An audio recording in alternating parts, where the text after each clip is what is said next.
Pitching for the Astros in Game 2 of this doubleheader, Mark Portugal, a one-loss record of 1-3, a 3.21 ERA. He pitched against Viola 9 days ago when Frankie and Franco won and saved that game. Now Ron Darling will go for the Mets. He's 1-3, a 4.24 ERA. The Clouds have arrived here at Shea. A great first game. The Mets won it 7-4 in 11 innings. We'll see how Game 2 goes after this from Bud Light. The wonderful Bill Rickney, who is the advisor to Tony La Russa of the Oakland Athletics. And as Ralph Kiner works his way back up from Kiner's corner, Ron Darling on the mound for the Mets. The Mets will try for a sweep today. Ronnie on the year, a 1-3 record and a 4.24 ERA. John Franco winning his first game in Game 1. Let's take a look at a revised Astro lineup for Game 2. Eric Yelding, the shortstop, will lead it off, followed by Ken Oberkfell. Now Oberkfell started at third in Game 1. He'll be the second baseman. Craig Biggio, the center fielder and not the catcher in Game 2. Franklin Stubbs moves from left field to first base, giving Glenn Davis a rest. Ken Caminetti, the third baseman, hitting fifth. Eric Anthony once again in left field. Glenn Wilson starting in right field will bat seventh. Alex Trevino, the former Met and Red, will bat eighth. Mark Portugal, the pitcher, batting ninth, the right-hander. Ron Darling ready to go, and here's Ralph Kiner for the play-by-play. Okay, Tim, and the first pitch of the game by Ron Darling is swung on and fouled off. And it's strike one. You're getting faster, you know that? Boy, you zipped up here, didn't you? Yeah, and that's with a bad elevator, too. Mackey at first, Jerreries at second, Elster at short, Johnson at third, McReynolds, Boston, and Strawberry in the outfield, Sasser the catcher. And a little soft ground ball hit out to the shortstop, Elster quickly to first base, and the out is made. Yelding grounding out, hitting .260. And the Mets are underway in the second game of this doubleheader. That'll bring up Ken Oberkfell.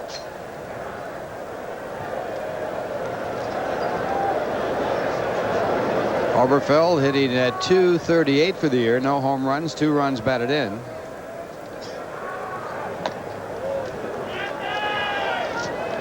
I'm still trying to recover from Game 1. That was the most emotional game the Mets have played in I don't know how long. I tell you, it shows you what they can do when they get mad. This ball hit hard to right. Strawberry charging, has to play it on the hop, knocks it down, and Oberkfell has the first hit. Good play by Strawberry, keeping that ball in front of him. He's kind of coddling it, not trying to catch it. You almost become a catcher in that situation, keeping the ball in front. But you know about John Franco, I think Franco adds that. He and Keith Miller add that dimension of animation and that outward display of anger or whatever it is that ignites ball clubs, and the Mets are hopeful that it'll ignite them for a winning streak. Showing that emotion shows you do care and you want to win, and that certainly is contagious. There's no doubt about it. As you look at Bill make that Craig Biggio hitting at .293 with 1 home run, 9 runs batted in as the third batter.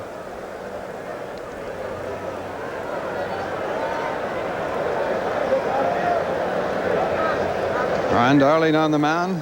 He has a record of 1 win and 3 losses. One of his victories in relief. He has relieved only twice in his major league career, and he misses with a fastball for ball 2.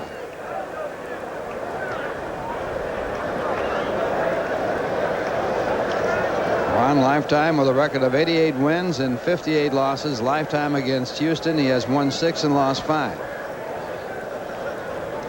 And a toss to first base. Oberkfell with no stolen bases.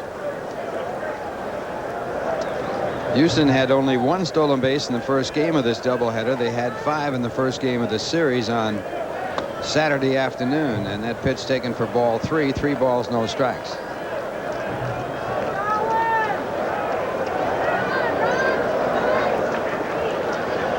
.3-0 to Craig Biggio. Biggio in the first game of the doubleheader had 2 for 5. Both of his hits were infield hits, one of them a bunt, and there's a strike call by Home plate umpire Jerry Crawford. Dana DeMuth, the umpire at first base. Tom Hallion, the umpire at second, and Doug Harvey, the umpire at third.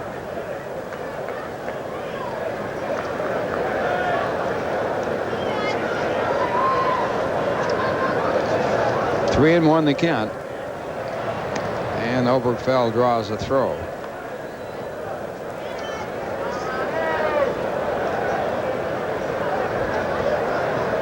Mets in winning the first game now with a record of 11-13.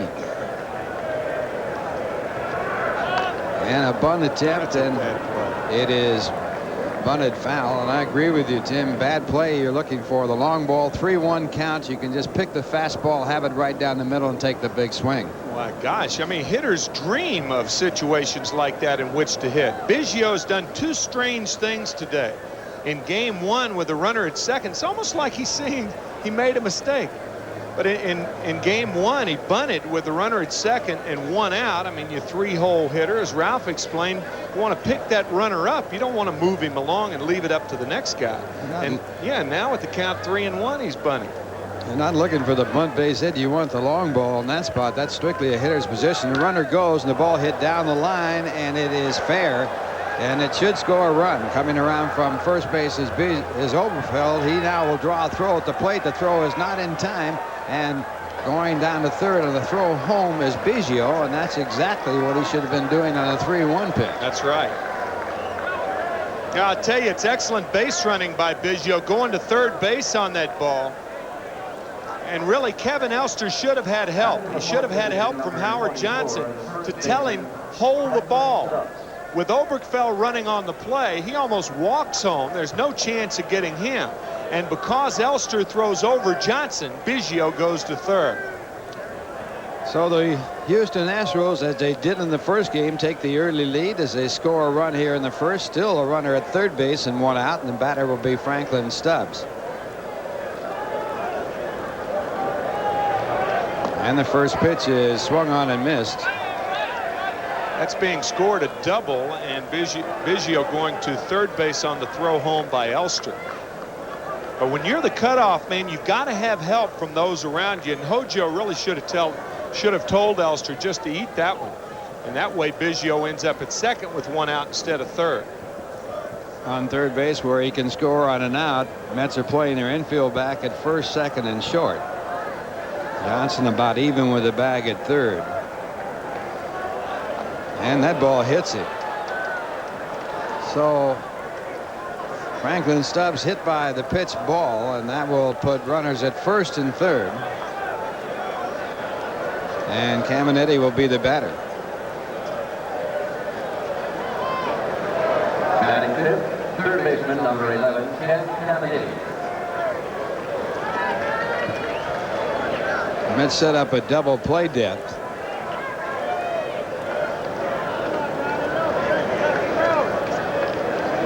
Caminetti didn't start the game, but was in the first game of the doubleheader, hitting .274. He was up once in that first ball game and had a single. 1 ball, no strikes. Ron Darling off to a shaky start. Matt Galante, the third base coach, talking to his base runner at third, Biggio. And a ground ball to the second base side. It'll be a single out on the play as a run scores. And Stubbs moves on down to second. Biggio scoring from third on the out. An RBI for Caminetti, and that will bring up the next batter.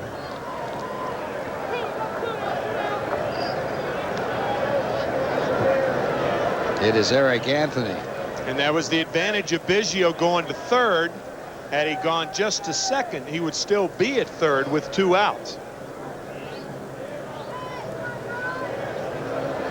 And the first pitch is a breaking ball, swung on a miss, strike 1.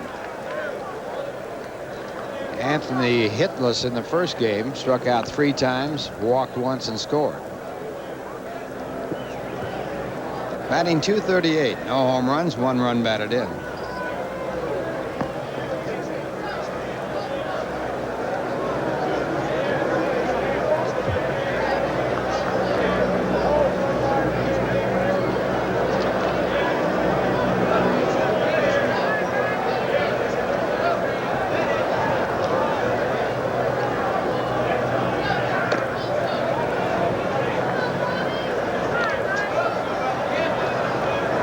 1-1 the count.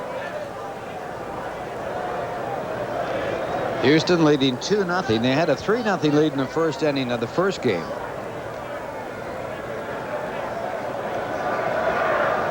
And in the first game of this series, the Mets had a 3-0 lead after 1 inning to play and then went on to lose it. 2-1 to Eric Anthony.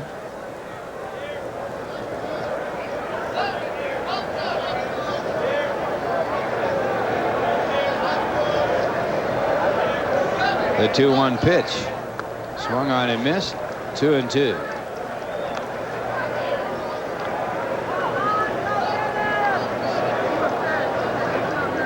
Starting last year with a record of 14 wins and 14 losses. First time that he has not had a winning season pitching for the Mets.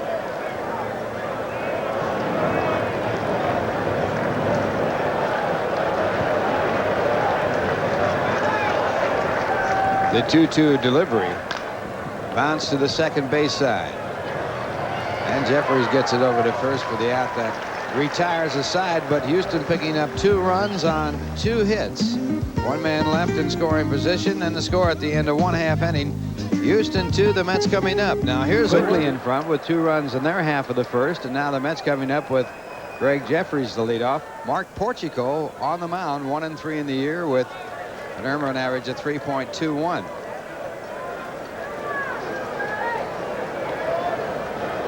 And the first pitch to Jerreries swung on and fouled back out of play at strike 1. Jerreries was in the first game, but not as the starting player. He came in as a pinch hitter in the 6th, walked and scored. And then twice flat out to center field. And he fouls off another fastball. Funny thing about that Kevin McReynolds home run in game 1, Dave Smith had allowed only 2 home runs in the last 2 years. One a Chris James grand slam in '88, and then only 1 home run allowed last year. And here McReynolds wins it with a 3-run homer. When that ball was hit, I thought it was a fly ball. I to did left too. field. I did too. Ball just carried and carried and carried. Portugal with a record of 1-3. He's 0-1 against the Mets this year, and that's his lifetime record. And he goes to the curveball, and it's fouled off.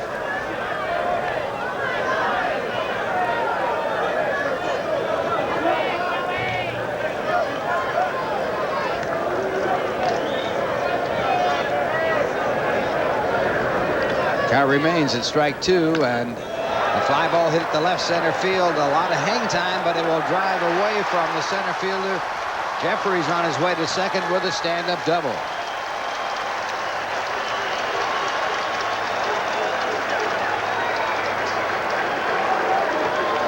The rest of the Mets lineup in game 2, Dave Magadan, the first baseman, hitting second, followed by Howard Johnson. Darryl Strawberry batting 4th. Darryl did not start in game 1. Kevin McReynolds, we mentioned the game winner in game 1. He'll bat 5th. Darryl Boston in center field hitting 6th. Mackey Sasser behind the plate batting 7th. Hitting 8th, Kevin Elster. Ron Darling, the pitcher, batting 9th. And Dave Magadan now in the batter's box. His first pitch, a fastball, a called strike. Magadan hitting .273. No home runs, 1 run batted in.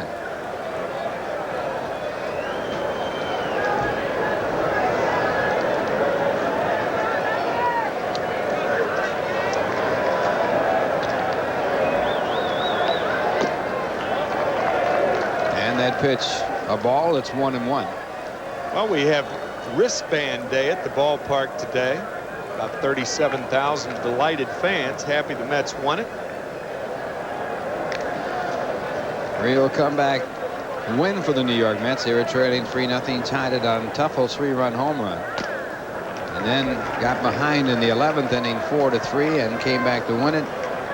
A tying double by Tuffle to make it 4-4, and then the 3-run home run after the intentional walk to Howard Johnson won it for the Mets 7-4. That home run by Kevin McReynolds.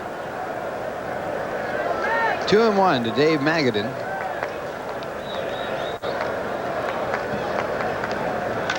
And it's line foul. It's starter wristband day. I think you could put a hyphen by that. Starter wristband day. There are the wristbands proudly displayed. Starter wristband Iberian Peninsula Day, with Franco winning game 1 and Portugal starting game 2. That's pretty good right there. How many players have names? You don't have to give me those compliments. You're not thinking it's pretty good. You're going, oh no. No, I'm thinking this exactly. You just set me up for a quiz here for you. How many players have names that have European connotations? Active today? Not active. Not many of them. Okay. Throw them at me. How about Paul Moscow? Oh, Paul Moscow. That's a good one.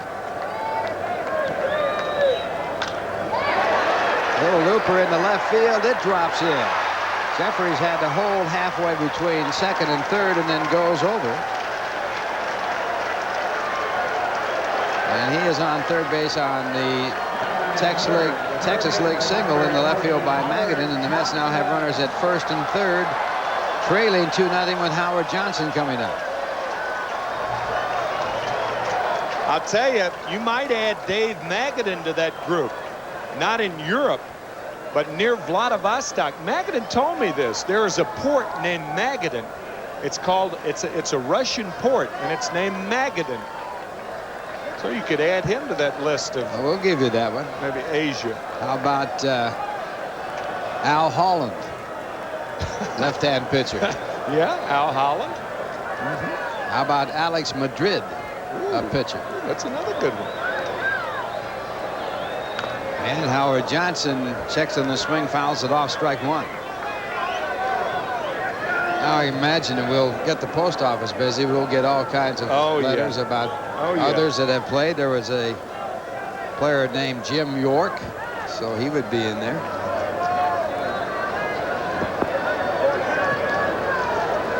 One strike to count.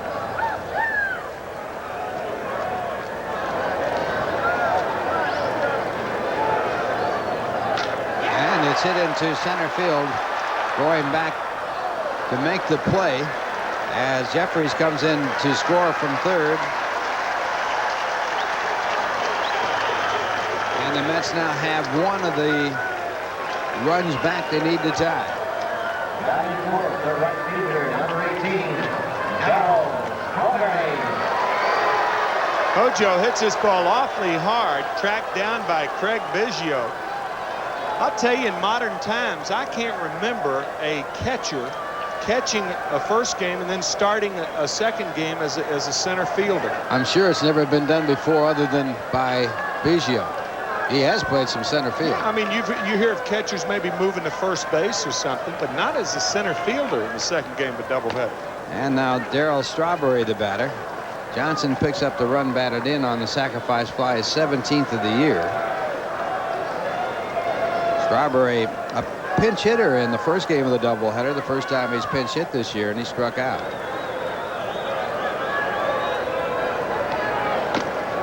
Swings through the fastball, 1 ball, 1 strike.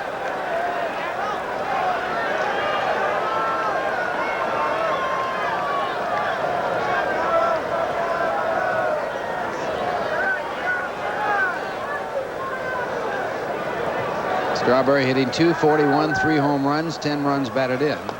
And he takes the fastball for a called strike. It's 1-2. On deck, Kevin McReynolds.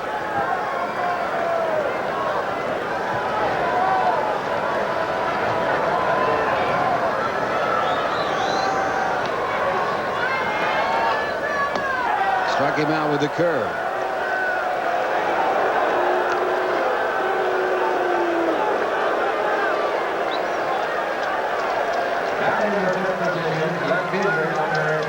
Good downer right here out of the strike zone. Get ahead with strikes, get them out with balls.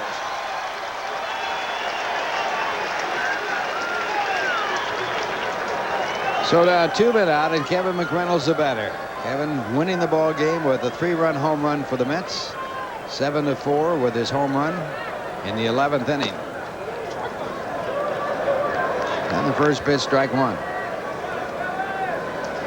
On deck, Darryl Boston.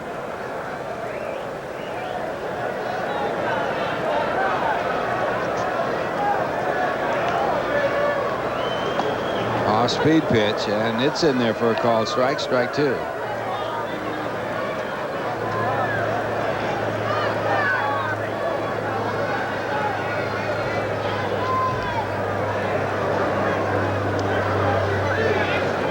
Kevin now with 3 home runs and 12 runs batted in on the year, and this one hit high in the air. It's playable in the infield. And the catch is made, and that will end the inning. So the Mets get one back as they had 2 hits, leave one, and a score at the end of 1. Houston 2, the Mets 1. Now here's a word from your Tri-State Lincoln Mercury dealers. This is with a fastball, ball 1. Wilson hitting .210, 2 home runs, 7 runs batted in. And he fouls off the fastball. 1 ball, 1 strike.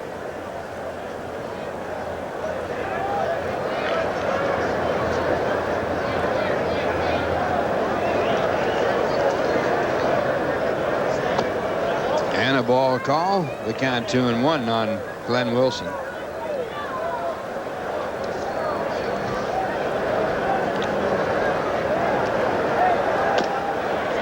And it's ball 3, 3 balls, 1 strike. I bet some of you ladies out there don't get a rose when you go to a service station and fill it up with gasoline. Well, that's what Glenn Wilson gives the ladies at his hit and run service station in Montgomery. If they get a fill up, they get a rose along with it. Now that's a touch of class, huh? I love the name of that, hit and run. Hit and run. And the hit and run service station in Montgomery, Texas, owned by Glenn Wilson. Gotta love it. 3-2 pitch, and he hits it into left center field. It'll be a base hit. So Wilson, a pinch hitter in the first game of this doubleheader, gets his first hit, and he is on as the leadoff batter for Houston in the second. That brings up Alex Trevino. Alex, the former Mets catcher, 0 for 9 so far this year.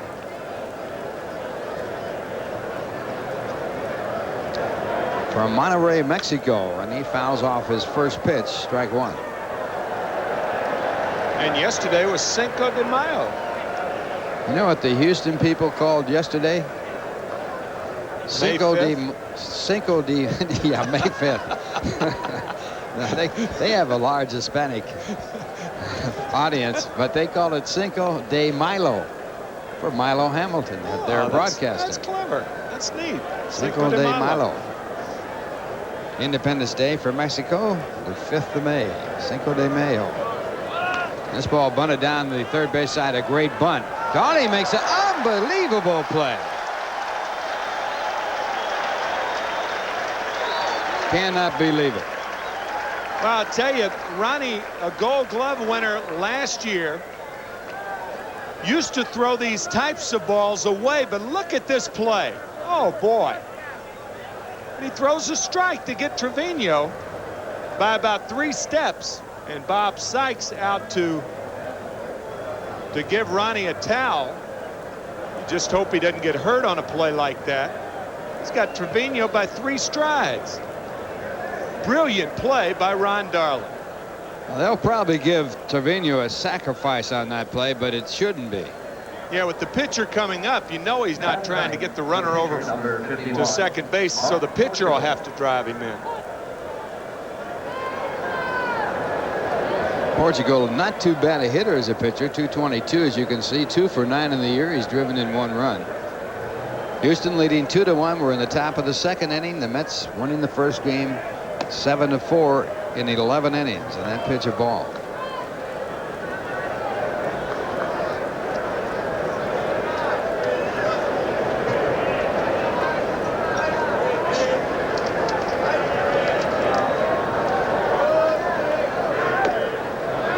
Two balls, no strikes.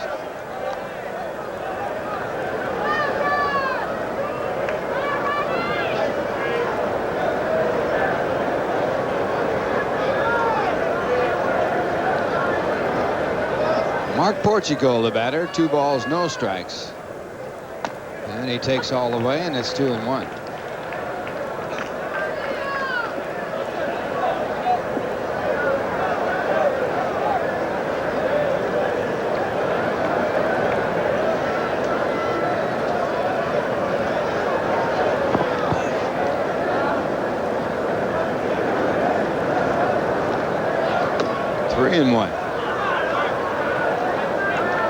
On deck batter, the leadoff batter, Eric Yelding. And there is Eric. That is he on deck. And he walked him. Darling walking his first batter. He's hit one. He's given up 3 hits, and we're in the 2nd inning.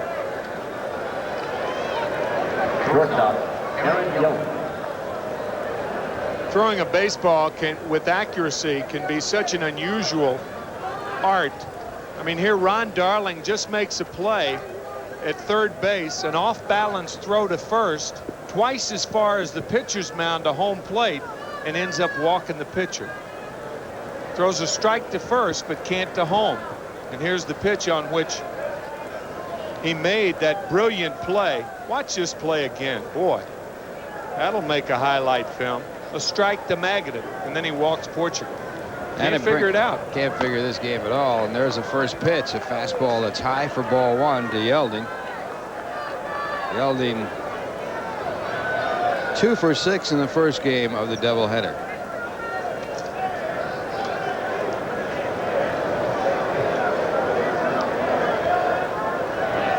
There's a strike, and it's popped into right center field. Here comes Boston. He can't get to it. Holding at second is Wilson. Now he's coming around. Strauss throw to Jerreries is held onto by Jerreries. And another run for Houston as Wilson comes in to score. And on the play, Portugal ends up at third. So Boston making the diving attempt, not coming close. Yeah, nice try by Darryl. That ball, a pretty deep ball, so you got to believe that Boston's probably playing too deep in center field. But certainly understandable. His first stint in the National League. He doesn't know the hitters real well. And it brings up Ken Obergefell. Ken singled his first time up. Yelding, a threat to steal at first base. He's had 8 stolen bases in 9 attempts. He leads the club in stolen bases for Houston.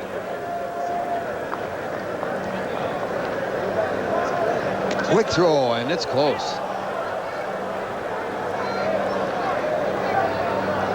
Yelding had the only stolen base in the first game of the doubleheader.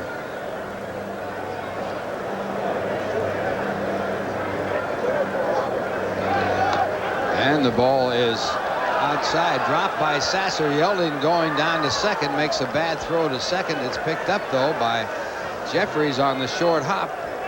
And Portugal, the pitcher, on at third, holds at third. That should be a pass ball. Yeah, well, he actually caught the ball. Mackey catches the ball, and then in trying to make the transfer, he throws the ball out of his mitt, and Yelding takes second base. The Mets catchers have all sorts of problems defensively and offensively. Runners at second and third with 1 out. And it's chopped out to third. Johnson with a play at the plate. He makes the throw in the dirt. Sasser takes it out of the dirt, makes the tag on Portugal, and they pick up a big out.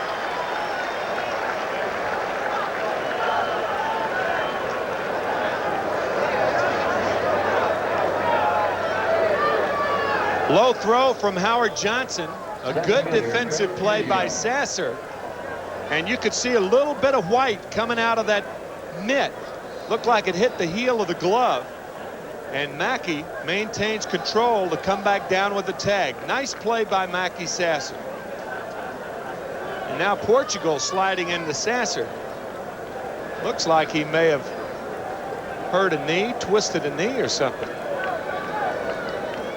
So the out at home plate, a big one, and it brings up Craig Biggio. Biggio doubled in the first run of the game.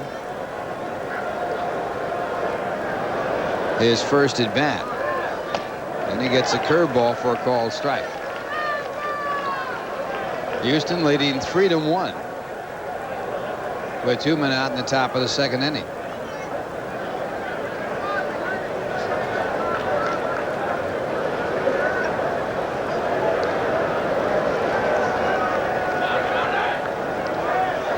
And the curveball again. Good pickup by Sasser. 1 ball, 1 strike.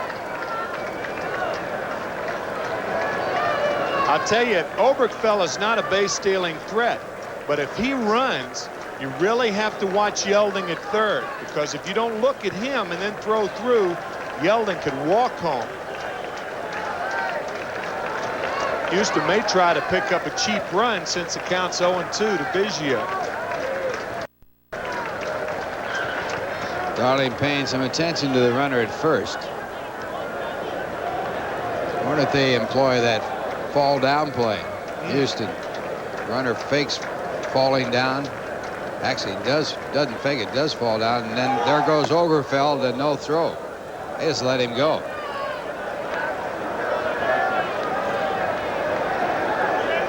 So in the major leagues, you just can't let runners take second base. Tell you, if you resort to giving them second base, you're in deep trouble. Yeah, I mean, the Mets trail by 2. A hit right now makes it 5-1. Uncontested. Oberkfell gets a save. That's his first of the year and his first attempt. You got to do something, don't you? I mean, throw it back to the pitcher or try something. Look the runner back. Gosh. 1-2 the count to Biggio.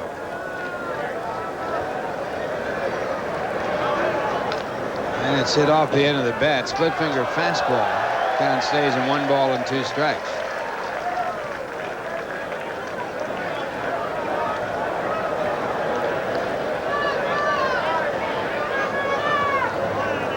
Art Howe, the manager of the Houston Ball Club, his team losing the first game, now has a record of 11-13.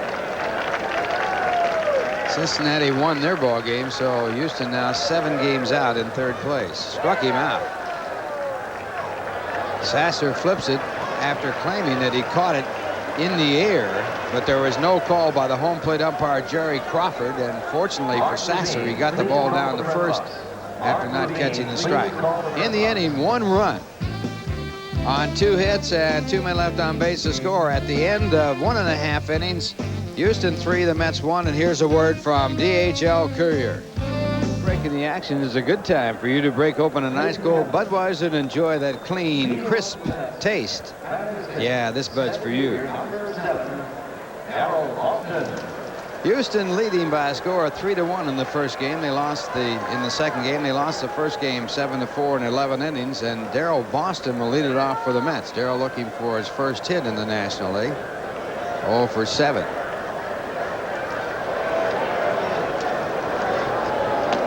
And Mark Portugal with his first pitch. It's ball 1.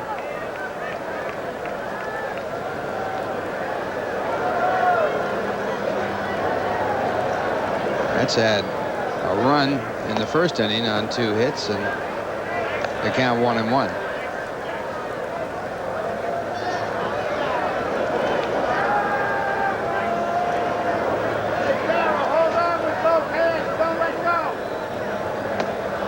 And a good split finger fastball right there, and it's 1-2.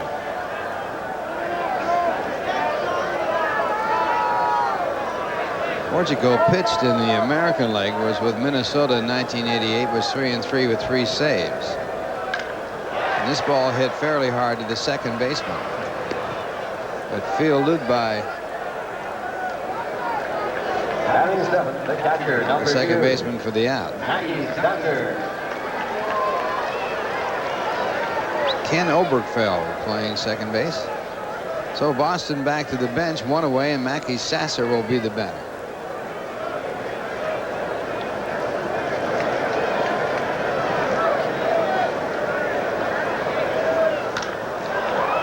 Mackey pops up his first pitch. It's playable by the shortstop Eric Yelding. 2 men away. Sasser coming to the plate, really struggling. Number 21. He's now 2 for 24 for the year.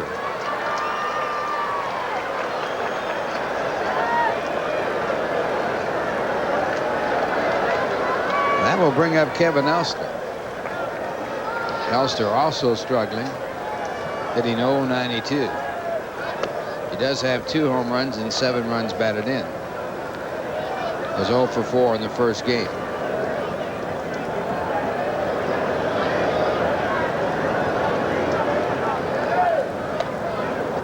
Two balls, no strikes.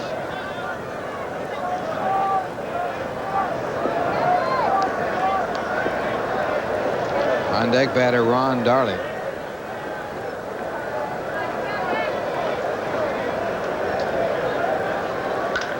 And the fastball is popped up. Center fielder Craig Biggio making the catch, and the Mets go in order. The score at the end of 2, Houston 3, the Mets 1. Now here's a word from a long foul ball down the right field side as he leads off here in the third. Houston leading by a score of 3-1. The Mets won the first game 7-4 in 11 innings. Stubbs was hit by a pitch ball his first time up. And he swings and misses, strike 3. So Darling picks up his second strikeout. He struck out Biggio to end the second inning. Third baseman, Ken And it will Caminiti. bring up Ken Caminiti. Alejandro Pena walking out there underneath the scoreboard looking for gold.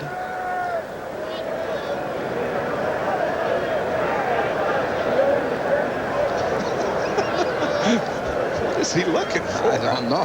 What's going on? Split finger fastball to Caminiti, a ball.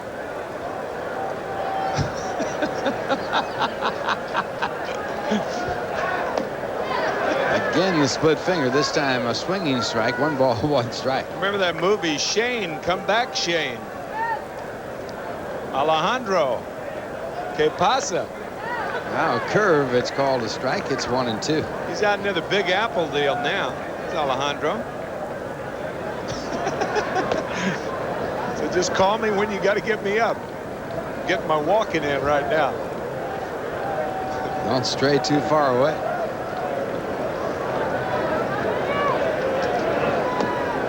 And the splitter again, it's ball 2. 2 balls, 2 strikes.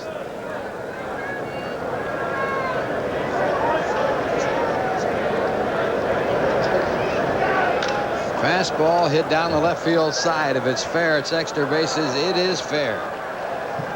Caminiti on his way to second and now stopping after making the turn at second base as McReynolds gets it back in. And Caminiti with his first hit of the day. No outfield in the world can defend against hits like this. Eric Anthony. Good hitting by Caminiti. He's peppering that left field line. If the pitch is away, you don't want to pull it. Just do what the pitch gives you as a hitter. If the pitch is away, hit it the other way. You start pulling pitches like that, play pepper with the second baseman if you're a left-handed hitter.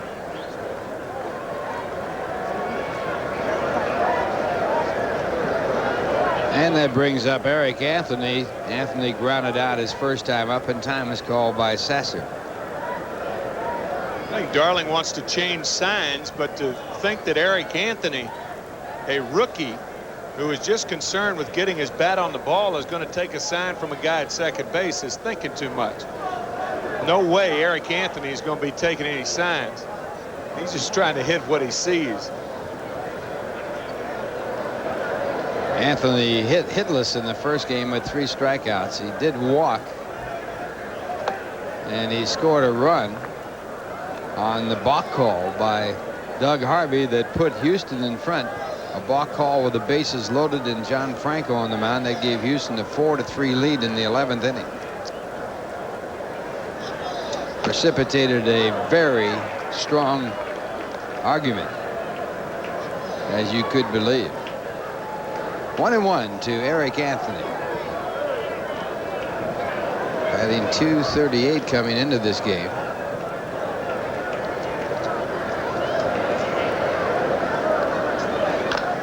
And he grounds that one foul. Anthony with no home runs this year and 1 run batted in.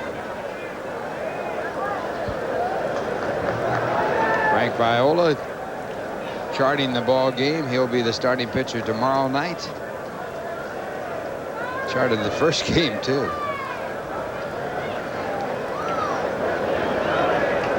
Jim Clancy will be his opposition. Viola 5-0 on the year. 2 balls, 2 strikes.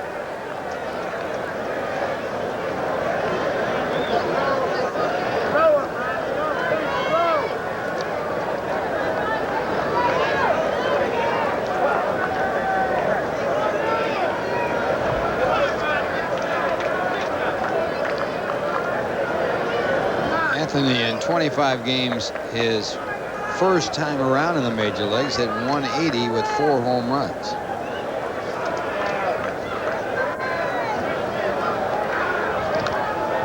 Fouls it off, so the count stays at 2-2.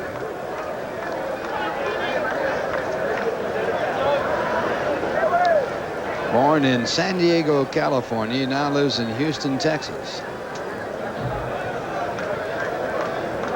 1988, he led all minor league hitters with 29 home runs. 1989, he hit 28 home runs at Columbus. There's a drive to left. McReynolds right there, and he hauls it in. Well hit ball. Yeah, that was a good at bat by Anthony. It really was. You like to see a young hitter fighting off pitches. He fought off some tough pitches, stayed alive, and then hit a rope to left. It just so happened Kevin McReynolds was right there, but a good at bat by Eric Anthony. That'll bring up Glenn Wilson. Wilson with a bloop base hit to center field in the second. That started a rally that saw Houston add on a run. Wilson scoring on a bloop base hit by Eric Yelding. And this ball hit high on the right side. Jerreries making the call. And the catch. That retires a side. So 1 hit, 1 left at second. The score at the end of 2.5 innings. Houston 3, the Mets 1. Now here's a word from your Pontiac dealers. Should say John Franco. And sitting next to him, Bobby Ojeda. Bobby pitched 3 strong innings in the ball game. Got a no decision. Mets winning in the 11th inning. 11 innings by a score of 7-4. The time run driven in by Tuffle. He had tied it earlier with a 3-run home run. And the winning blow was a home run by Kevin McReynolds. As you look at Ron Darling lead it off for the Mets here as they trail by a score of 3-1. Fans yelling balk, but of course nobody on base. The balk, a deciding part of the first game, and Doug Harvey raises his hand in salute. Yeah, that was good. That was good. Harvey calling a balk on Franco with the bases loaded that gave Houston the lead in the 11th inning. 1-1 pitch. Swung on, missed, 1-2.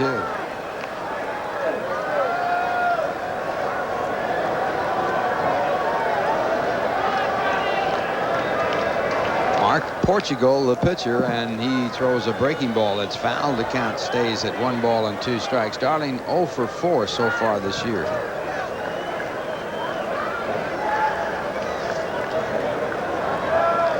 Portugal lifetime 19-23 in the major leagues, and a drive to right field. Wilson moving back into his left, and he makes the play. Take a look at the Nissan National League scoreboard. The Padres over the Cubs 8-3 at Wrigley Field. Montreal a shutout 7-0 over the Giants of San Francisco. The Giants will be at Shea Tuesday and Wednesday night. 9-5 the Fighting Phillies. They are really playing good ball. 6-4 Pittsburgh over Atlanta, and Pittsburgh leading in game 2, 3-1 that game in the 7th. 5-1 Cincinnati, their 17th win of the year. They were over the Cardinals. They swept the Cardinals at Busch Stadium. Good team. Very good team. Outstanding young ball players on that team with some great pitching going in the bullpen. Jerreries, who had doubled his first time up and has scored the only Mets run with a count now is strike 1. Jerreries doubled to left center field. This one hit deep to right. If it's fair, it's gone. It's gone. Gone. Goodbye. No, it's a foul ball. I thought it was fair. I apologize.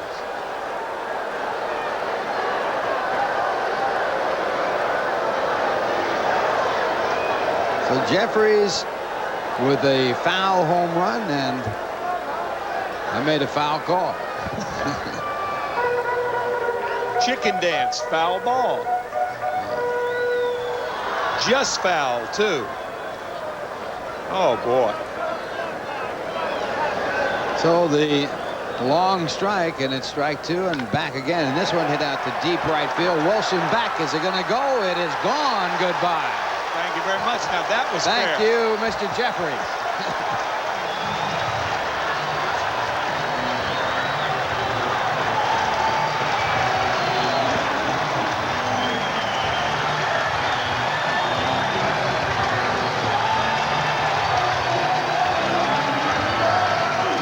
Right off his shoe tops.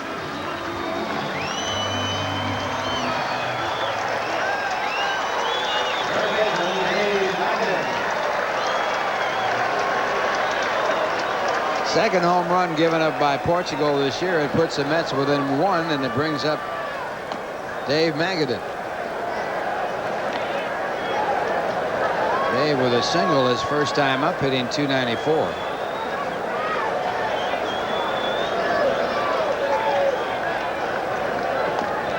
And the curveball, they called strike 2.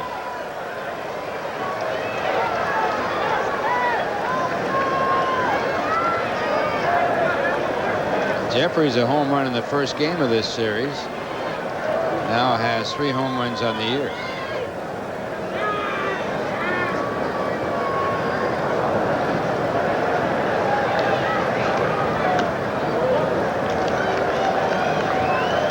One and 2 the count.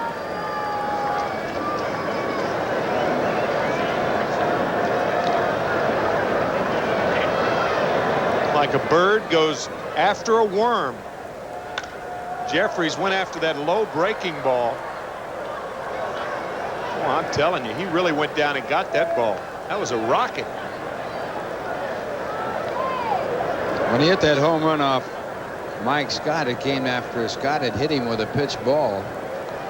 He had to leave the game later on. He really came back after being hit and drove that ball out of the ballpark in the 4th inning of the first game. It put the Mets up at that point 4-3.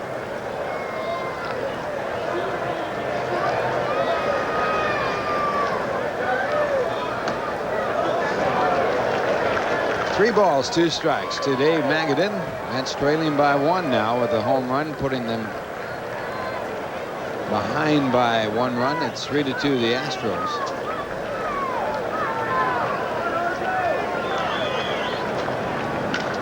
Ground ball in the hole. Tough play for Yelding. He comes up with a nice backhand pickup and a good throw to first base to pick up Magadan for the out.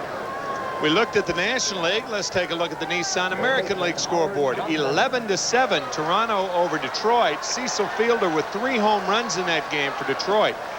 9-5 Cleveland over Texas. 2-0 Cleveland over Texas in game 2 in the 6th inning. 6-5 Chicago over the floundering Royals. That game in the 9th inning. 4-0 Minnesota over Milwaukee. 4-2 Oakland over Boston in the 5th. New York and California later on, and Baltimore over Seattle in the 4th, 3-1. And Howard Johnson, the batter. Howard drove in the first run for the Mets with a sacrifice fly, hitting .269. Howard with 7 home runs and 17 runs batted in for the year.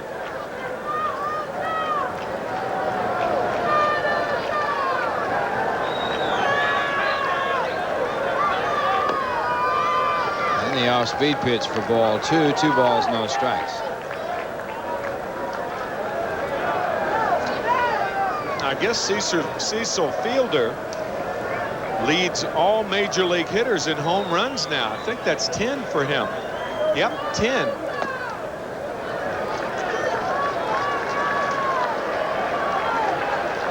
Be a new category next year. Most home runs by a first-year player after coming back from Japan. That's right. 3-0 to count to Johnson. He had an idea about hitting, got a breaking ball, and took the pitch for a ball for a strike. 3-1.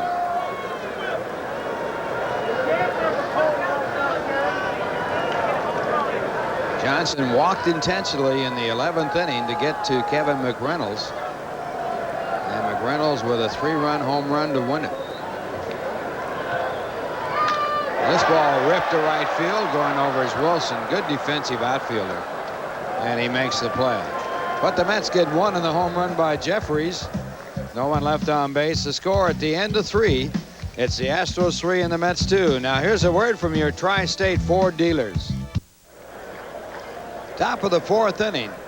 And here's Tim McCarver. All right, Ralph, Alex Trevino leads it off for the Astros and promptly lines one to Gregg Jerreries. Folks, this game is brought to you in part by the New York Daily News, New York's hometown paper. Also by RC Cola. Hope you've enjoyed our doubleheader action today. Boy, that first game was worth watching, and so's the second game. It's 3-2 here in the 4th. Game 1 won by the Mets 7-4 in 11 innings. John Franco winning his first game. Dave Smith, the loser, his record now 0-2. And that's what it is to Mark Portugal now, 0-2. 5 hits for Houston, 3 for the Mets. Grounder up the middle, tough play, Jerreries, and no play. Well, that's a mistake. You know, you hear about mistakes, but here you've got the pitcher in the hole, and Darling gives him too good a pitch to hit, and he hit it up the middle, an infield hit for Portugal. Portugal had walked his first time up and eventually was thrown out at the plate, trying to score from third on a ground ball to Johnson. Here he gets a bat in the ball and gets it through the infield.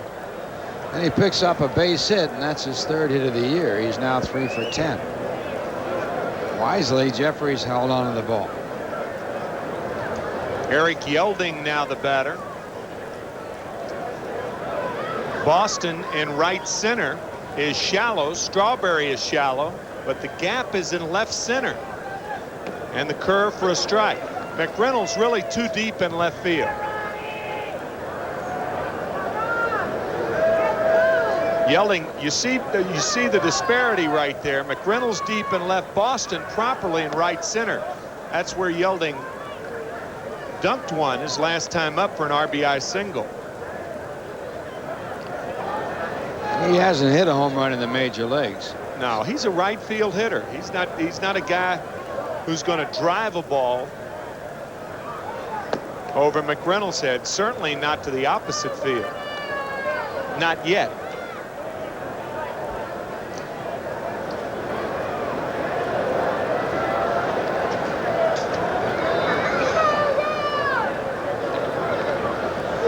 Yeah, he'll bunt too. He had 2 bunt base hits against the Mets on April 27th. 2-2 to Yelding with Portugal at first base. Magadan behind Mark. The score is 3-2 in favor of the Astros. On April 27th, Viola, winning pitcher, gave up only 3 hits, and Yelding had them all. 2 of them were bunts. Yelding lays off the split fingers, 3-2. Combined shutout, 1-0. Viola, Whitehurst, and Franco. The only one the Mets had in Houston. Since Portugal may be running, Magadan now is holding Portugal on at first base. We'll see if he goes. There he goes. Fastball is low, so Yelding walks.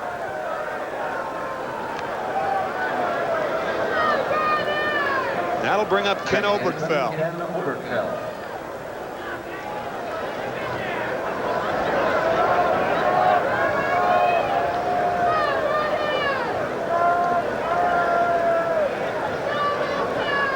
Infield in double play depth. Oberkfell 1 for 2. He did score the first run of the game when Houston played at 2 in the first. Fastball outside. Here's another guy that plays shallow. Shallow all the way around. He does not have a lot of power.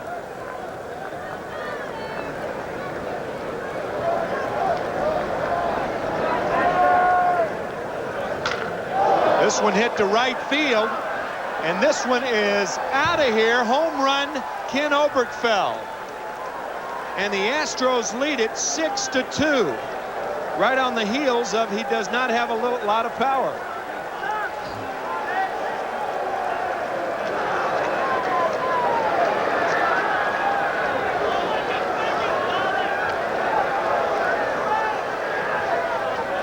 That is the 7th home run of the year given up by Ron Darling. Gave up 4 in his last game, and now 7 here. Mike Scott has 10 home runs that he has given up. That is only the 29th home run that Oberfeld has hit in his career in the major leagues, and this is his 12th year. Right. As Craig Biggio, who is 1 for 2, stands up and takes strike 1. And there again, in the pull field, you got to respect the guy's power. He gets all over that fastball, and it's a line drive home run out of the ballpark. 6-2 Houston. Biggio wanted to bunt. It's 0-2 to Craig.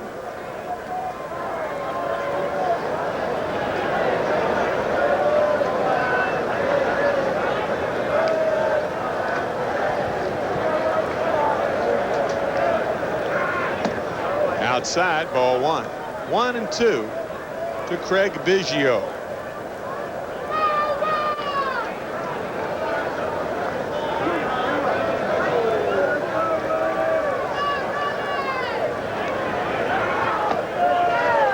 Curve gets him. So the Mets are going to have to come from behind once again in this ball game. 2 outs here in the 4th inning. And Franklin Stubbs coming up. Jeff Musselman now up and warming.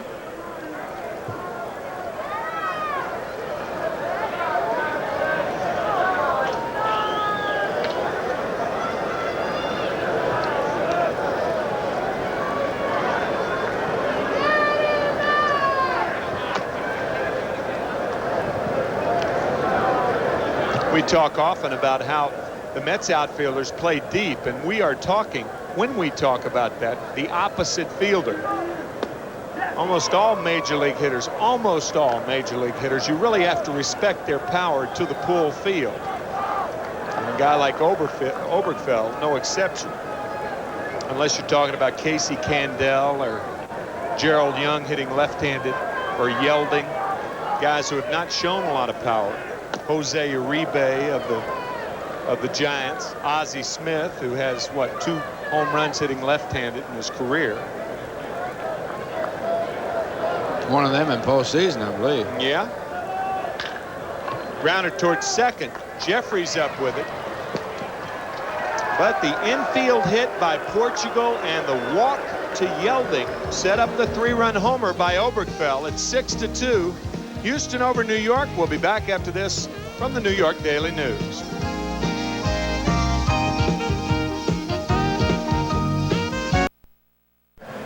Once again, for you folks who may have missed it in Game 1, we'll give you the weekly report, the Shell Financial Update. Dow Jones up over 65 points last week. And the Standard & Poor 500 up a little over 9. Gold down 20 cents and silver up 8 cents. That's the Shell Financial Update for last week. Darryl Strawberry swings and fouls one back. 6-2 Houston lead here in the bottom of the 4th inning. Game 2, Game 1 was won in 11 innings by the Mets. 7-4 on a 3-run homer by Kevin McReynolds. Split finger is outside. 1-1 to Strawberry.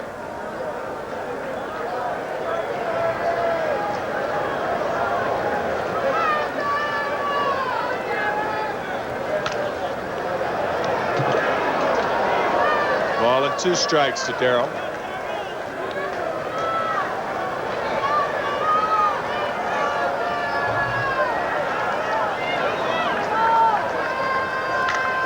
This one hit far, deep, foul, upper decker, or close to it. Still 1-2 to Strawberry.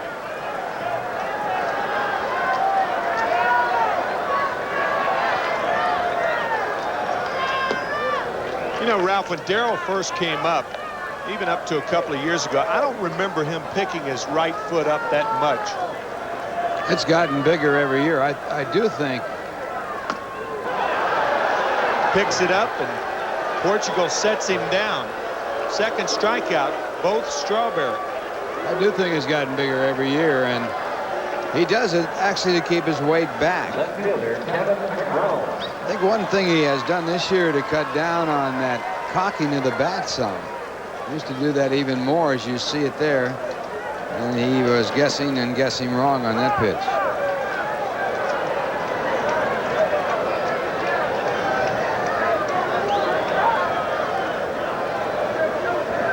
It's like a bocce ball that was just thrown down on the field. Bocce me, I bocce you, right? Fastball to McReynolds. Rosemary Clooney. Huh?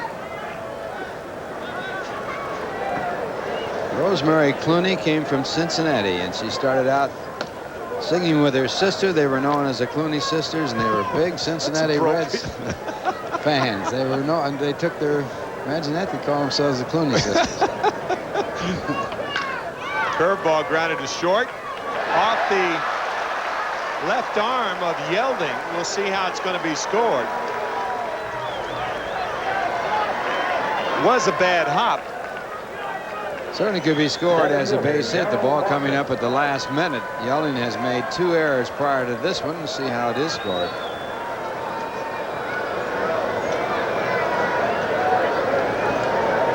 It is an error. Error on Yelding. Darryl Boston now the batter. And this one lined to center, but there's Biggio. So Boston still trying to get his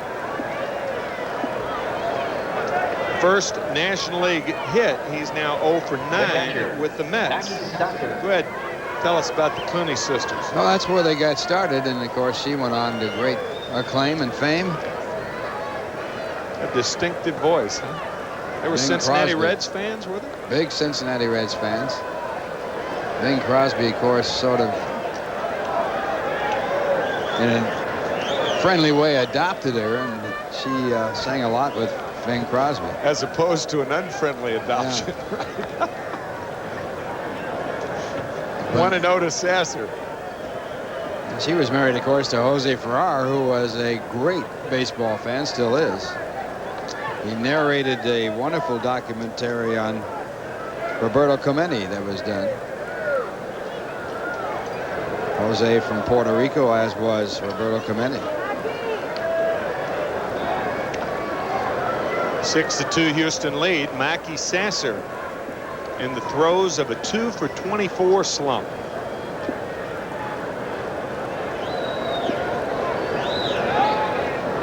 Again, McReynolds back. Good play by Stubbs there.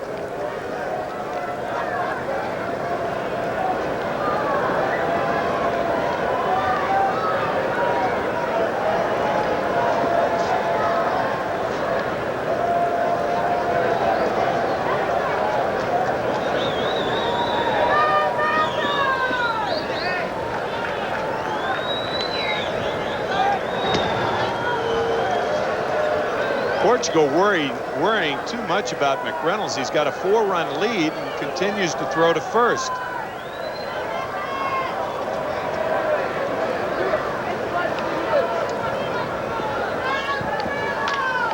Little looper to right center, and that'll help Mackey get out of that slump as Glenn Wilson throws to third, trying to get McReynolds. So the Mets with runners now at first and third, 2 out, and Kevin Elster the batter.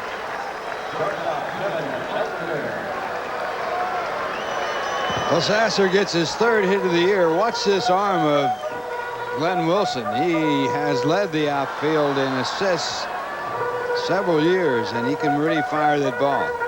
He had no chance right there. Matter of fact, over the last 5 years, he's second to Jesse Barfield of the Yankees. Barfield with 91 assists entering the 1990 season, and Wilson with 71. Kevin Elster. Slider misses. Elster 0 for 1 in this game, 0 for 4 in the first game.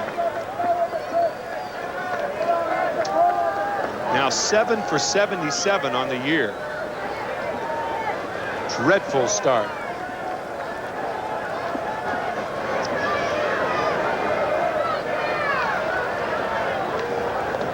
Good play by Trevino. Oh boy. That saved a run. 2 balls, no strikes. This is to one Elster. of those vicious hops way out in front of the plate. He gets that body down, blocks it nicely, and keeps the ball from bouncing too far away. Bob Cluck, the pitching coach of the Astros, under second-year manager Art Howe. I would imagine if Elster gets on there, Darling's on deck and due up, but Musselman continues to throw for the Mets. I would imagine a pinch hitter would be forthcoming.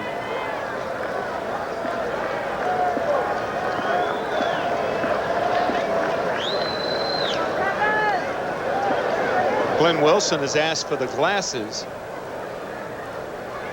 No sun is apparent to the fans here at Shea, but if you're the right fielder, you're in an area where that sun could be peeking through the facade. It's rare that you see an outfielder ask for glasses with the lights on. Well, evidently he's got some sun that he has to confront Right. from that angle. 2-0 to Elster. Fly ball center field. Biggio back. He's back to the track, and he makes the play. What a play by Craig Biggio to rob Elster and the Mets of at least 2 runs. At least. Boy, what an athlete. The Mets fail to score. It's still 6-2 Houston. Watch this play. You'll see this again, folks. We'll be back after this from Bud Light. We'll lead it off for the Astros. It's a 6-2 game, but it should be at least 6-4 Houston. This is one of the real outstanding plays of the year. He's going full speed, checks the wall, and makes the grab as he crashes into the wall. Of course, that wall padded this year, and that helped him a lot as far as the potential of being injured. What a play that was. It saved 2 runs, maybe more. I'll tell you, after catching the first game, and to see that youngster right there make a play like that to possibly save the game, and that's not stretching things too much to say that. It would have been at least a 6-4 game. Elster would have been in scoring position, and the Mets would have pinch hit for Darling on the 3-1 pitch. Elster's got to think, what do I have to do to get a hit? I mean, a catcher playing center field in game 2 robs me of a hit like that. Craig Biggio, and they've been thinking of making him an outfielder or possibly another position player to keep him from slowing down, which he would do if he caught all those games that he has ahead of him. That plus he doesn't have a strong throwing arm behind the plate. They'd like to get him for a combination of reasons. It's 1-1 to Eric Anthony, who is 0 for 2. Mets won game 1 7-4 in 11 innings. They trail in this game in the 5th inning 6-2. Splitter. It's a ball and 2 strikes to Anthony. As Chris Berman would say, Eric Little Anthony.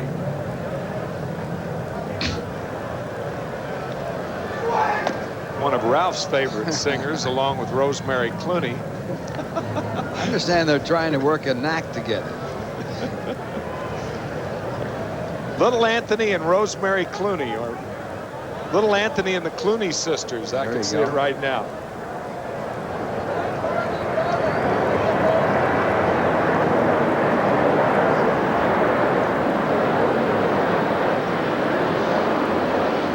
Going My Way, starring Little Anthony and Rosemary Clooney.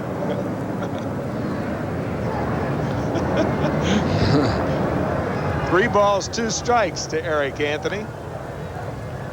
Got a chance to be some hitter. That a 34th round draft choice out of San Diego. Think of all the guys with less talent who were drafted in front of Eric.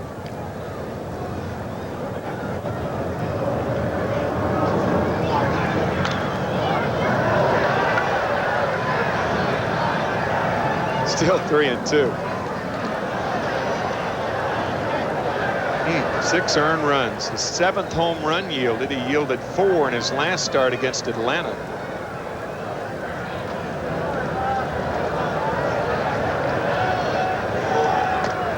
And Anthony walks. That is the 3rd walk issued by Darling. And that'll bring up Glenn Wilson. And remember, Wilson loves to hit and run.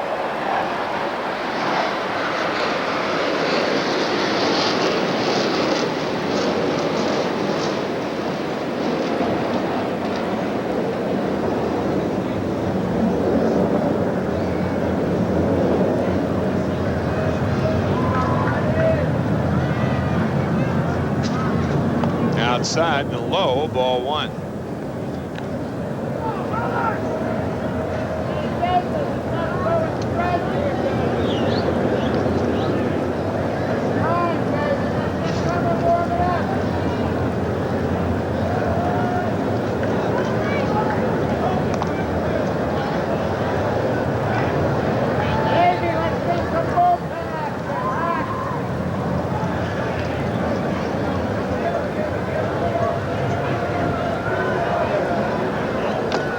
Not running, and a swing and a miss. 1-1 to Glenn Wilson, who is 1 for 2 with a run scored. He was a pinch hitter in game 1. He grounded to a double play. So Glenn 1 for 3 on the afternoon. Inside, ball 2. 2-1 to Wilson. When Darling gave up those 4 home runs against Atlanta, 2 of them were by the pitcher Lilliquist. Darling said he should have studied that chart on Lilliquist a little better. Said everybody had told us how good a hitter he was, and I went out tonight and proved it. Well, he's had a problem with the pitcher in today's game too. Mark Portugal has walked, had an infield hit in the 4th on an 0-2 pitch, and scored in front of Obergfeld's first home run of the year.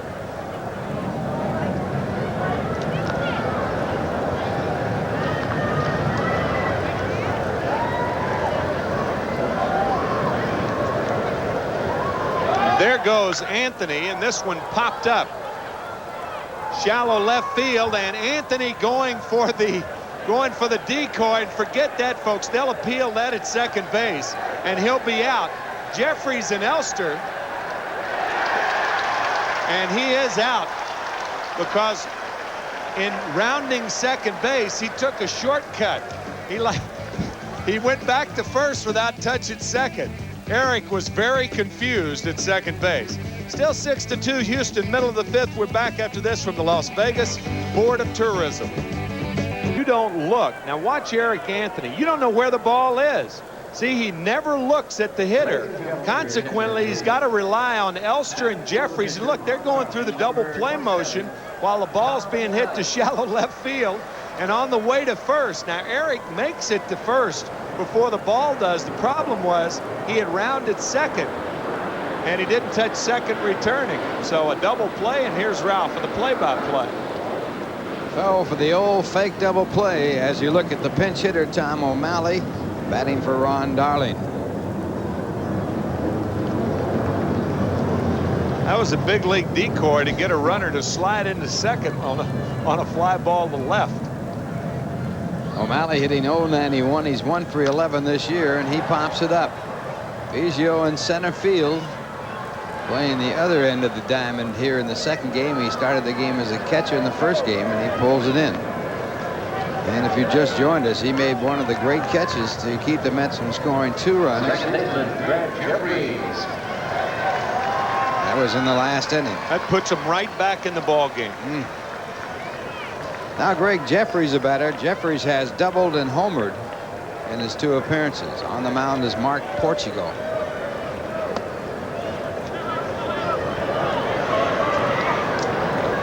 The Mets will be going to the bullpen. Jeff Musselman throwing for the Mets.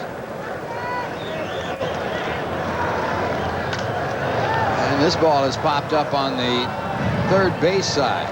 The shortstop Yelding calling for the ball. makes the catch. So 2 quick outs. Mets trailing 6-2. They won the first game in 11 innings. He's by a score of 7-4. Now Dave Magadan, the batter. Dave 1 for 2.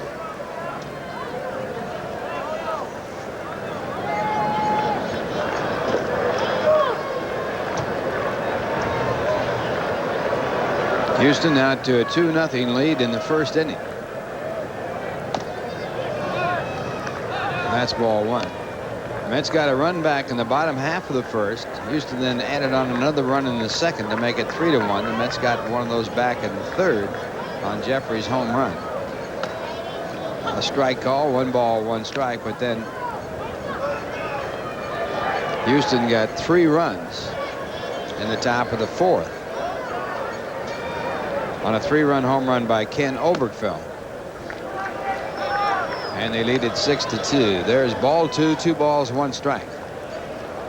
So Darling leaves the game on the losing side of the game. He has a record of 1-3. He has never had a losing record in his major league career. Ball 3, 3 balls, 1 strike.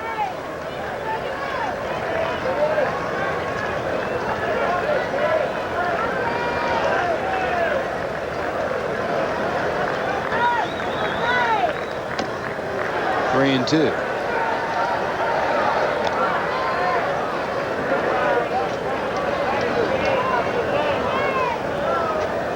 Pittsburgh leading Atlanta 4-1. Bottom of the 8th inning. Pittsburgh started off in first place today.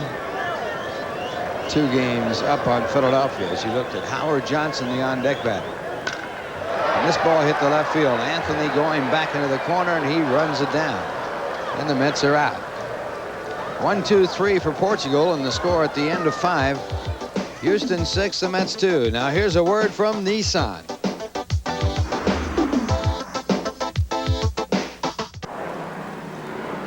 Jeff Musselman now in the game, his 10th appearance. He pitched 2/3 of an inning against Houston yesterday, and although was not charged with the decision and the loss when Houston beat the Mets 9-5, he did give up 3 runs, all of which were earned in 2/3 of an inning of work. So Musselman in relief of Darling. And his first batter will be Alex Trevino. Alex 0 for 2 in the game. Tried to bunt his way on his first at bat and was out on an unbelievable play by Ron Darling, as Darling threw from a falling position and threw a perfect strike to first to get him. Second time up, he lined out, so he's hitting tough luck today. This one grounded foul. Strike 2. Trevino with the Mets at one point in his career.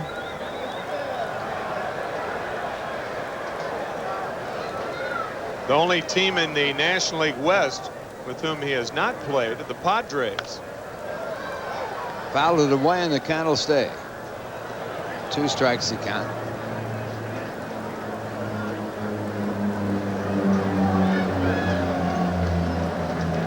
Still looking for his first hit of the season.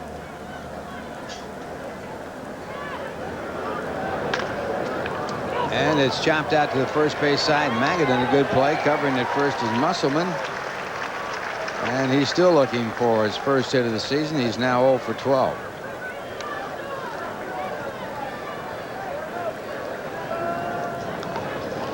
That'll bring up Mark Portugal, who has a base hit and 1 official at bat. Biggio in the dugout. I think that Caminiti working on his arm.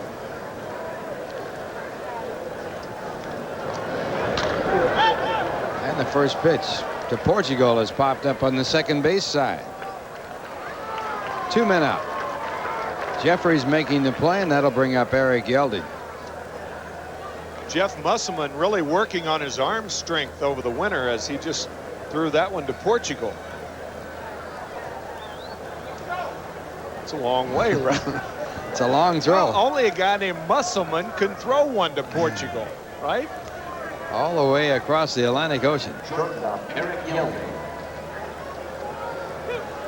Yelding with a base hit and 2 official at bats also has walked and scored. Well, we've been here almost 6 hours. It's starting to get that. I mean, starting to get that way.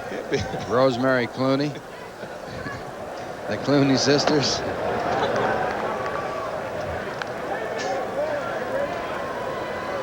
One strike to count to Yelding.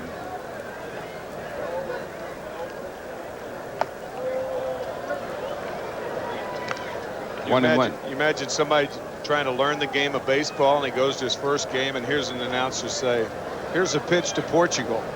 He's got to think, what in the world? What kind of game is this anyway? Ground ball to Jerreries at second. Quick throw to first base retires the side in order. So Musselman muscles his way through a 1-2-3 inning, and the score at the end of 5.5 innings. Houston 6, the Mets 2. Now here's a word from Shell Gasoline. Bottom half of the 6th inning, Houston leading 6-2, and Howard Johnson to lead it off. Howard drove in a run for the Mets in the first inning with a sacrifice fly, and he takes for ball 1. Mets winning the first game 7-4 in 11 innings. Johnson in that game 1 for 3 with 2 walks.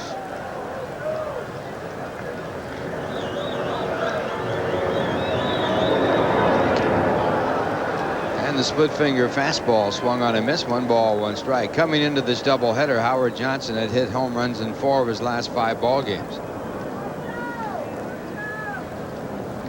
His 1 base hit in the first game coming off of Jim DeShays, the first hit that Howard had ever had off of him. He had been 0 for 16, and after grounding out, it was 0 for 17, and he had an infield hit in the 6th to get his first hit off of DeShays.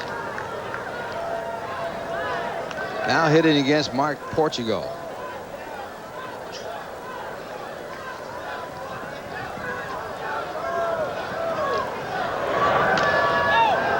And Portugal with a fastball getting into his kitchen, and it's fouled back out of play. 2-2. Paid crowd here today, 32,431.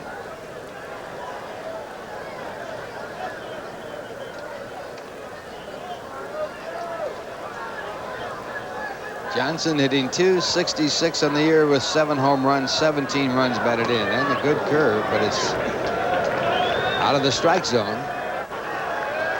That puts a count at 3-2 with Strawberry on deck.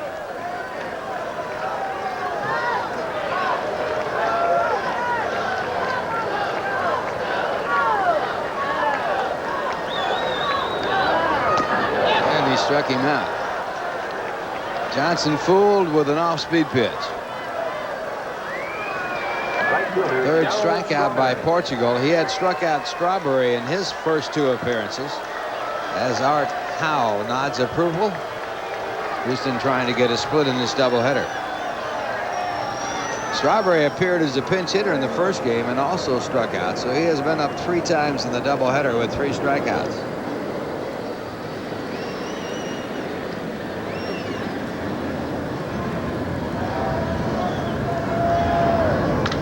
This one hit hard to right field. Wilson back, and he can't get to it. No one can get to it as it lines over the fence, and it's gone goodbye. So Strawberry coming back after 2 strikeouts against Portugal.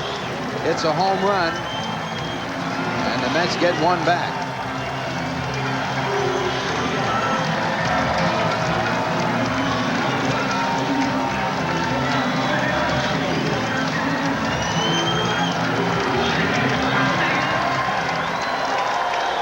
Home run number 4 for Darryl Strawberry.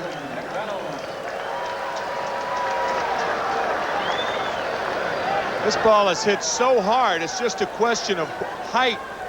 Glenn Wilson probably thought it went through the fence, just clearing the 358 sign. Mets' 2nd home run in this game, and it brings up Kevin McReynolds, who ended the game, the first game of this doubleheader, with a 3-run home run, giving the Mets a 7-4 victory. Well, that play by Craig Biggio really looming large so far today in this ball game. He saved 2 runs. This one blooped into right center. It will drop in for a base hit.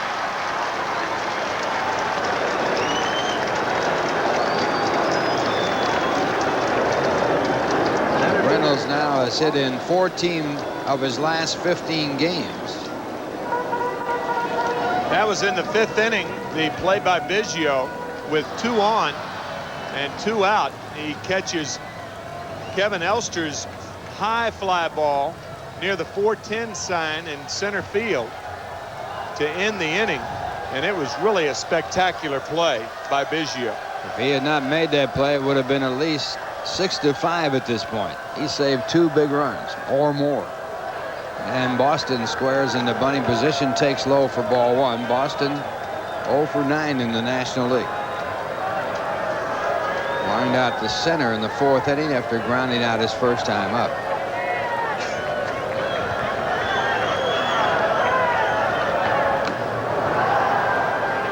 One ball, 1 strike.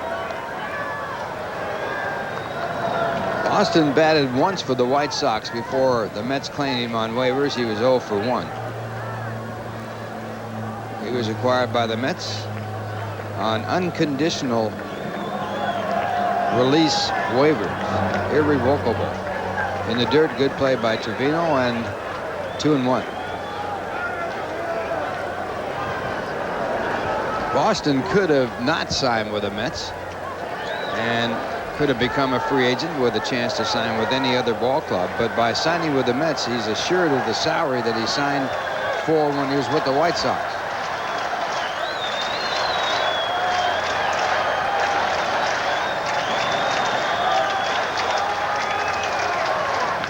This one is first base hit in the National League. McReynolds on his way to third. Wilson fields the ball, gets it into the relay man. McReynolds holds the third base, and Boston with a double.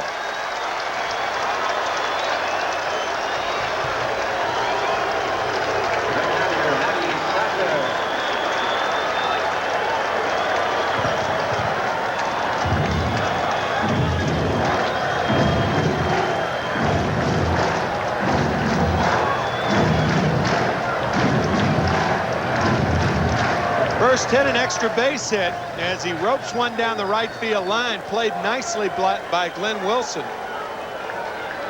I thought they were going to throw the ball out. Jerry Crawford got the ball, and then he threw it back to Portugal. So the Mets now have the tying run at the plate, and the batter is Mackey Sasser, who got his base hit in this game in the 4th. He is 1 for 2.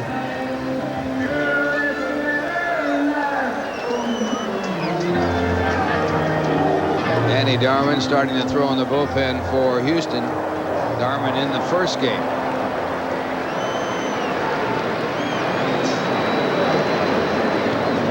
So Portugal reached for 7 hits so far. Now has to work to the time run at the plate. Tim Tuffle coming out to the bat rack.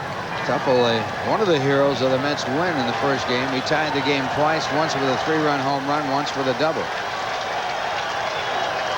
Sasser rips it foul.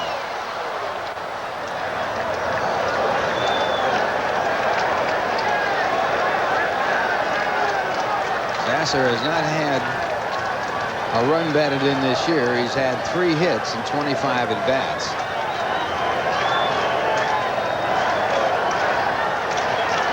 To plate one here, or 2, or 3. Home run would tie it up.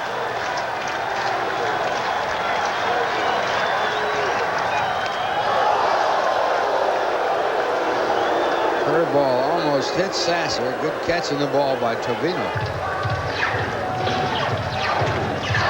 They're checking to see whether Darwin is ready.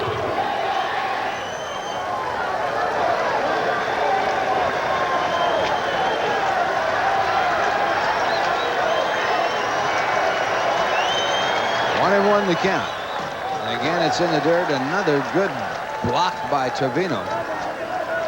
McReynolds holds at third base. Yeah, Alex has been all over the place in this second game. He has really done a good job keeping those split finger fastballs from getting past him.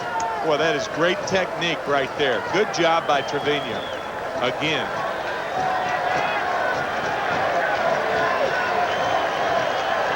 Two balls, one strike to count. And it's grounded foul.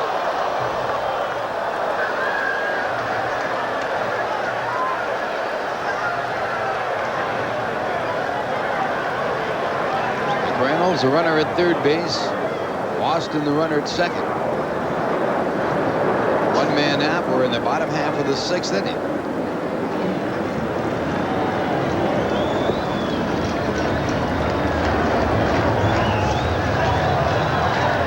And a 2-2.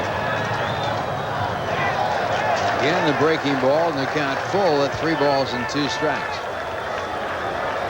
If Portugal doesn't get Sasser out here, the odds are he's gone. Probably. I wouldn't throw Mackey a strike here. He is the freest swinger on the Mets team. Doesn't get a strike. It is a breaking ball, and it's grounded foul, so the count stays at 3-2. Schatzeder, the left-hander, has joined Darwin.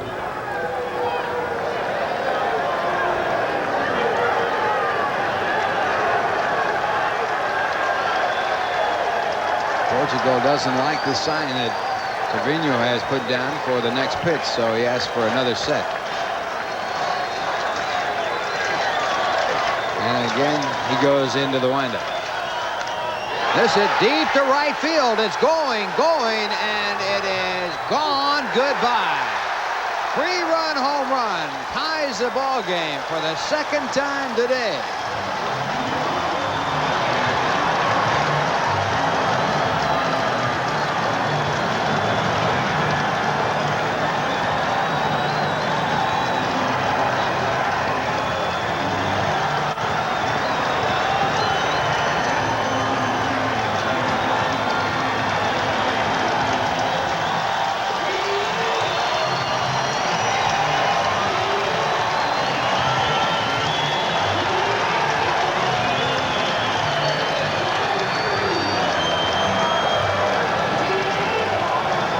Sasser's 3rd home run of his major league career. And Portugal didn't throw him a strike, but he threw him a fastball, and Mackey Sasser can turn a fastball around. I'll tell you, I've got to question that pitch right there. Too close to the strike zone.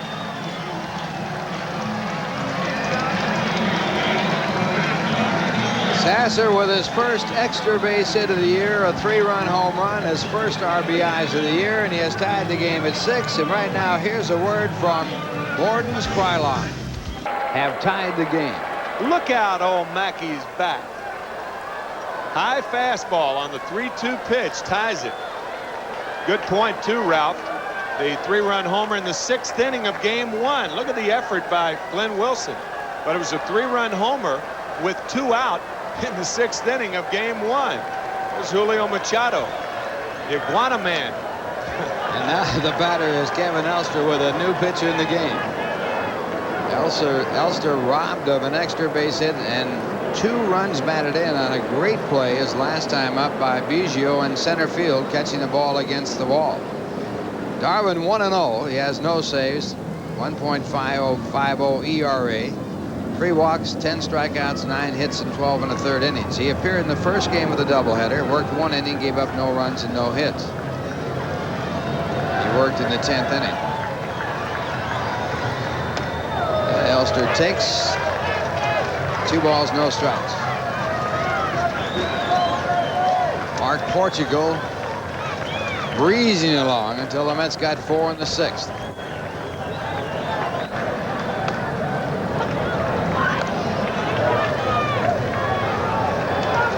Portugal with an ND, a no decision.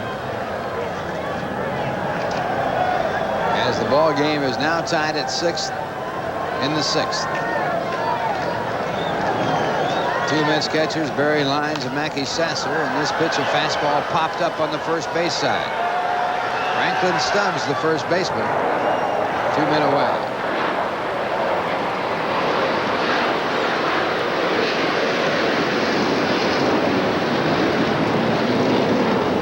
Darwin picks up his first out, and he'll now pitch to Jeff Musselman.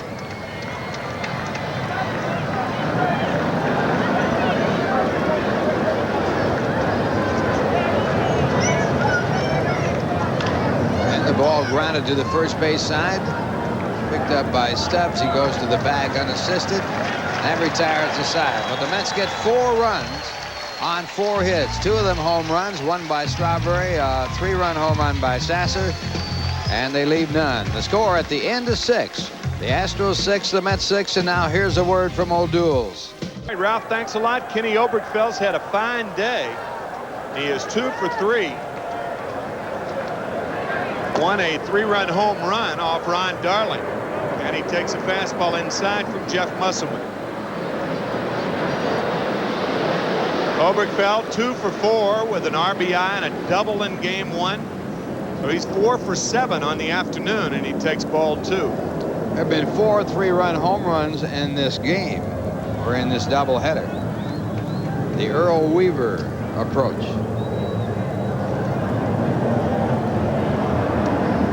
Earl, I would imagine, resting up for next year's senior league again. Fastball for a strike, 2-1 to Obergfeld. I wonder how many times he got thrown out last year in the senior league. I think I heard of one occasion when he was run. Sharply to second. Jerreries, nice play.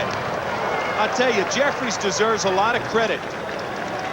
He was really nailed with a Mike Scott fastball yesterday, right on that elbow. There's swelling there. He has not only come back to play today, but he's played well. Played well defensively, and also he has hit well. And he's still hurt. That right arm was plunked right around that elbow area. There's still swelling in that elbow. But Gregg gutting it out and doing a good job. Craig Biggio 1 for 3 with a run scoring double in the first inning.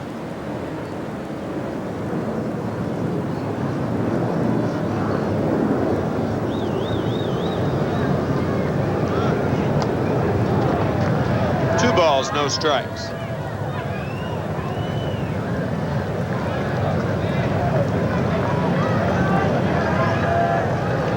Mets winning game 1 dramatically, 7-4 on a Kevin McReynolds 3-run homer in the bottom of the 11th.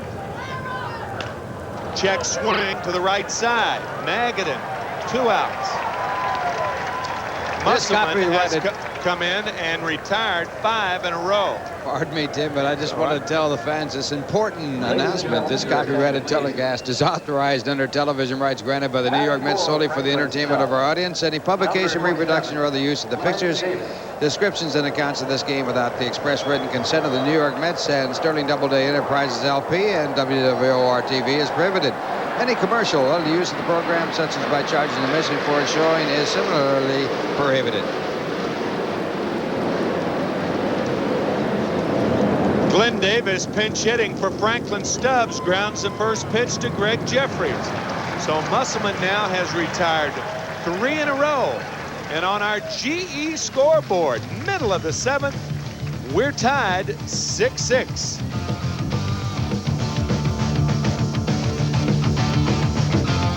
On Sharp Electronics Fun Night, that's Pin Night, and game time is 7:35 p.m. Then on Tuesday and Wednesday, May 8th and 9th, the Mets battle last year's National League champs, the San Francisco Giants, featuring sluggers Kevin Mitchell and Will Clark, and possibly a shot to see catcher Gary Carter again. Game time for both games is 7:35 p.m.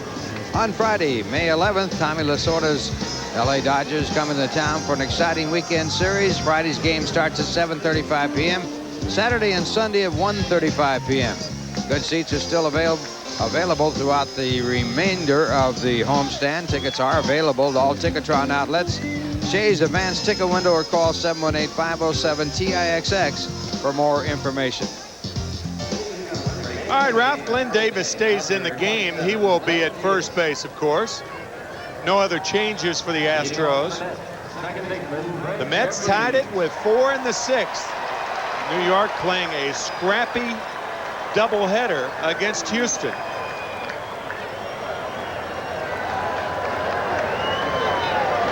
And that's the scrappy type of game we're talking about. On our GE line score.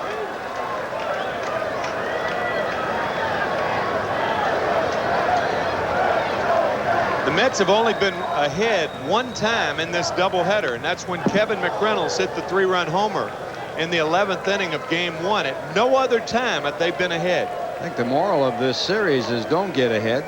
Yeah, stay behind. The Mets were ahead in the first game of this series and lost it. Creep up on it.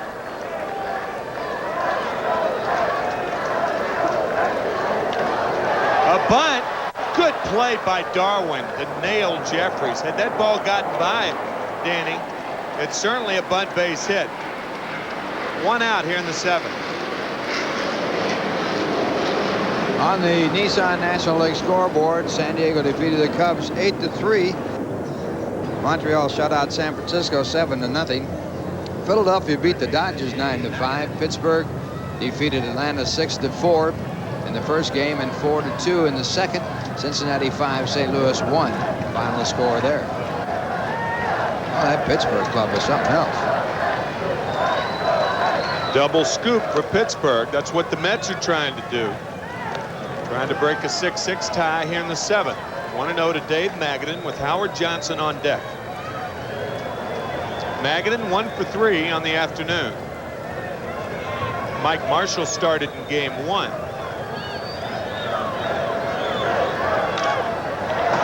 1-1.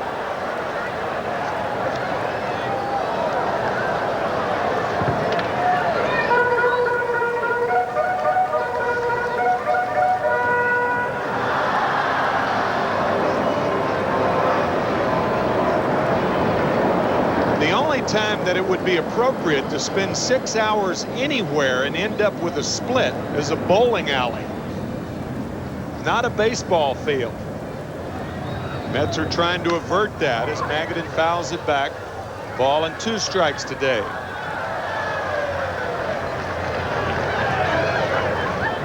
Remember those all-night bowling sessions when you were in high school? They have the bowling alleys that were open all night. Not where I live. They did. There are other places that were open all night.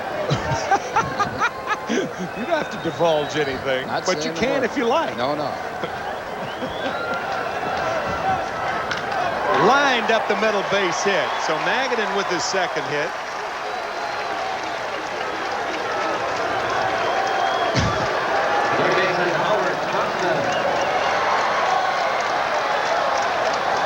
On the American League Nissan scoreboard, Toronto 11-7 over Detroit, Cleveland 9-5 over Texas, and also 3-0 over Texas. Kansas City winning over the White Sox 7-6. They finally got it going. Minnesota 4-0 over Milwaukee. Oakland 4-2 over Boston. Yankees are later on against California. 3-3 in the top of the 7th. Baltimore at Seattle.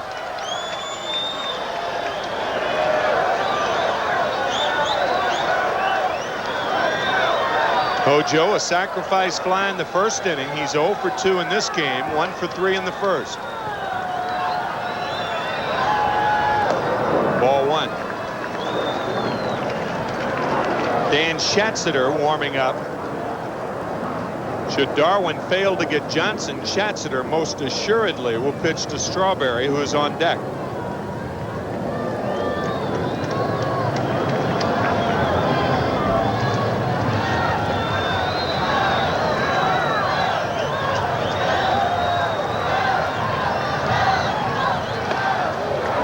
Did not go around, or did he? No, says Doug Harvey.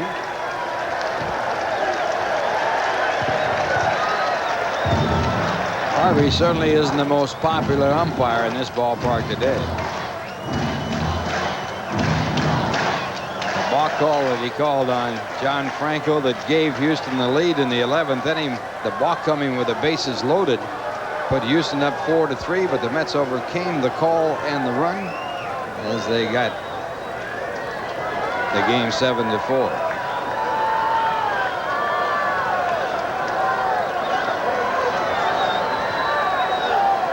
One out, 2 balls, no strikes to Howard Johnson with Magadan at first. 6-6 game. Little looper into left center. Over is Anthony looking at Biggio, but it's Anthony who makes the play. 2 outs. And that'll bring up Strawberry.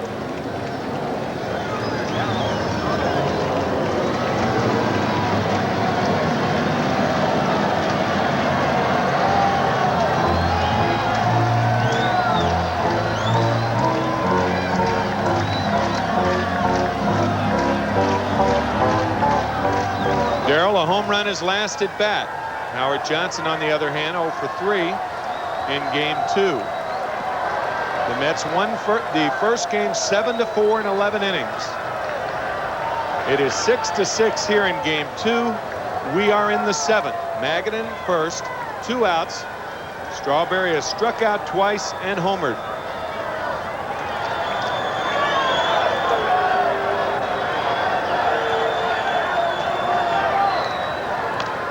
Foul back, 0-1. No way I hold Magadan on right here. Just to protect yourself from being tattooed, you'd get behind that runner. Strawberry can hit some shots like no one else.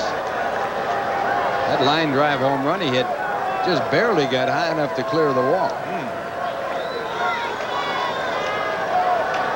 Reminds me of the team meeting we had once, and Bob Perkey said the way to get Henry Aaron out is to throw hanging sliders. Kenny Boyer said, not with me at third, you won't. Great pitch to pull down the line.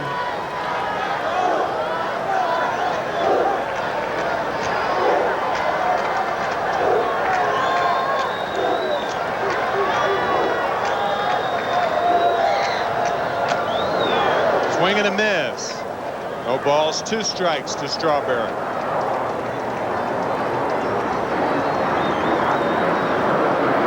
Good time to send Magadan. 0-2 to Strawberry. He's had 1 stolen base in his major league career, and that came here at Shea Stadium against Philadelphia on the back end of a double steal.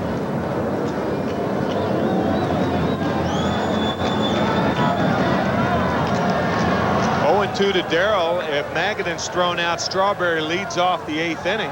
It's a new slate. Yeah, you're not losing much here.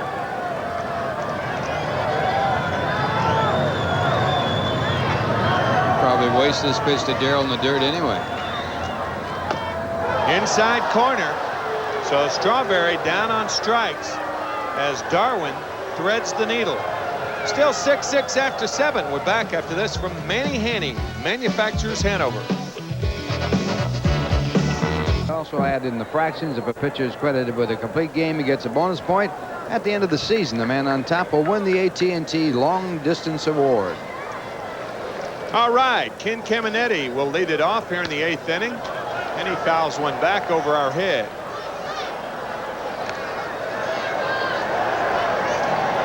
There have been a few things over our head this afternoon, as a matter of fact. Mets winning game 1, 7-4 in 11 innings. We're tied at 6 here in the 8th of game 2. Tapper toward third. Elster will have to hurry. Too late. Caminetti with an infield hit to lead off the 8th inning. Elster looked like he got his feet a little tangled up when he fielded this ball. Ball stays down too low for Johnson to cut over and get it, and now Elster had a little trouble getting to the ball, but he had to let the ball play him there because he had to get to it. Right here he sees the ball bounce a little bit differently than he anticipated, and he can't pick up the out. A lot of times in the dugout you'll hear the players say stay down, which means they're talking to the ball. They're saying stay down, ball, and that ball stayed down, and Caminetti has an infield hit as a result. Eric Anthony, we'll see if he's up there bunting. You would assume he's bunting.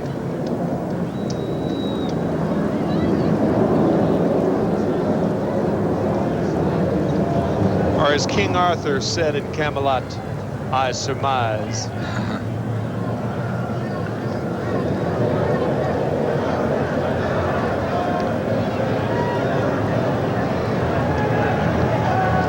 Another throw to first.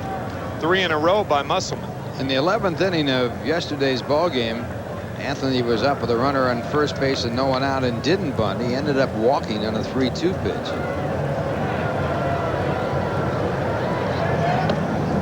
And he's not bunting here, and he takes ball 1.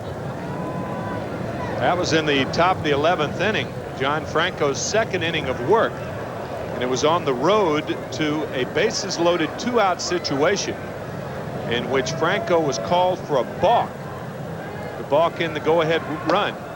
The Mets won it with a double by Tuffle to tie it in the bottom of the 11th and a 3-run homer by Kevin McReynolds. It's 2 balls, no strikes to Eric Anthony.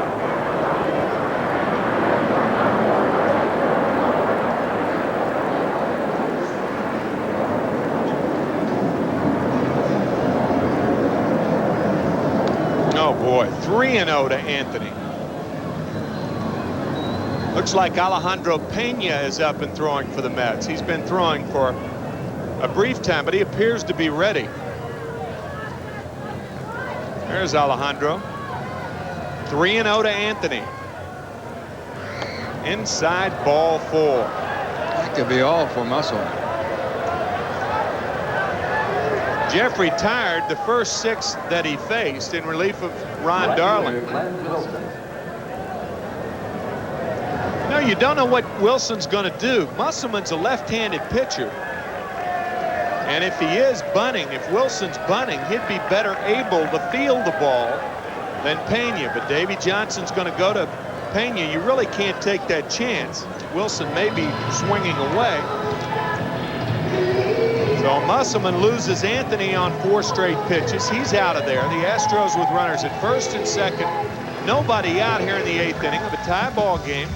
We'll see how Pena does. Pena on the mound for the Mets. He comes in with a record of no wins, no losses. He does have 1 save, an earned run average of 4.66. He's walked 3, struck out 11, given up 13 hits in 9 2/3 innings.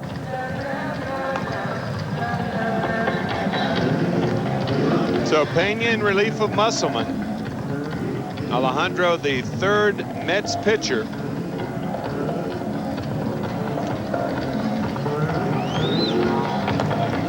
Really been a pretty spring day here this afternoon.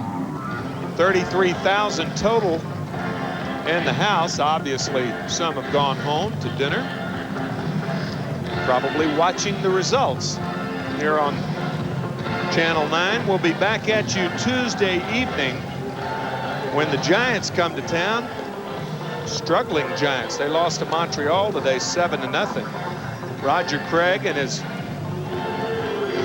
pennant-winning Giants really off to a shaky start. They've had numerous injuries. A number of pitchers have gone down again. They used 15 starters last year.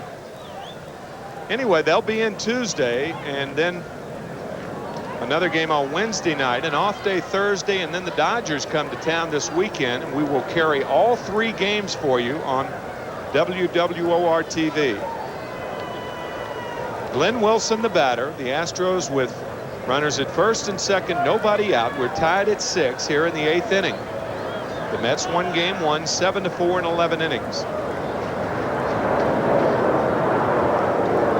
And the bunt. First pitch is taken, ball 1. Terry Poole has moved into the on-deck circle to pinch hit for Alex Trevino. There's Terry.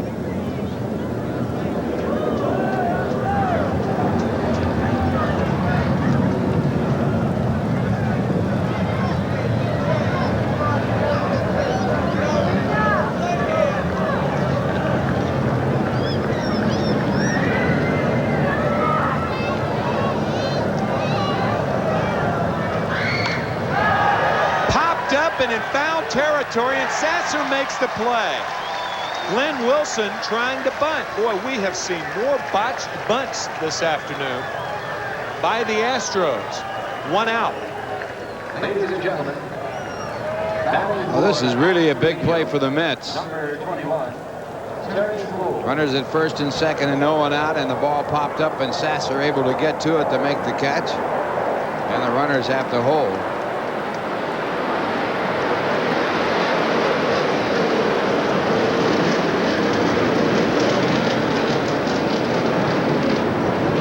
Cubbage motioning to Darryl Boston in center field to play straight away for Terry Poole. Boston's about there. Poole was a pinch runner in game 1.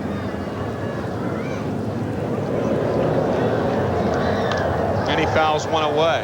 Back in the 7th inning, Gerald Young failed to bunt, tried to bunt a 2-strike pitch and fouled it off and was out on strikes. Then in the 11th inning with runners at first and second, Casey Candell, who normally is a good bunter, fouled out on the bunt in that crucial 11th inning. Now here another crucial situation and another bad bunt. 0-1 to Poole, still 2 on.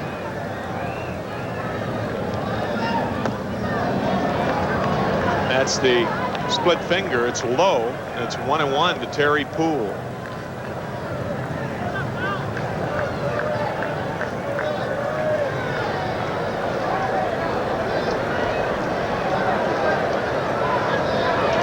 Dan Schatzeder continuing to warm for the Astros.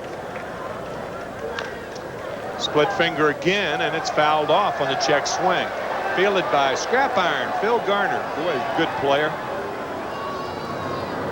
World champion Oakland Athletics back in the early 70s. I believe 2 World Series for Phil, and then a member of the 79 World Champion Pirates when, while trailing 3-1, they came back to beat the Baltimore Orioles in the best-of-7 series.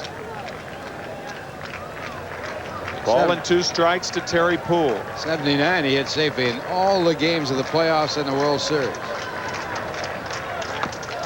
Poole down on strikes. First strikeout for Pena. And that'll bring up Bill Doran, who will be the pinch hitter Batting for the pitcher, Danny Darwin. for Danny Darwin. Number 19, Bill Doran.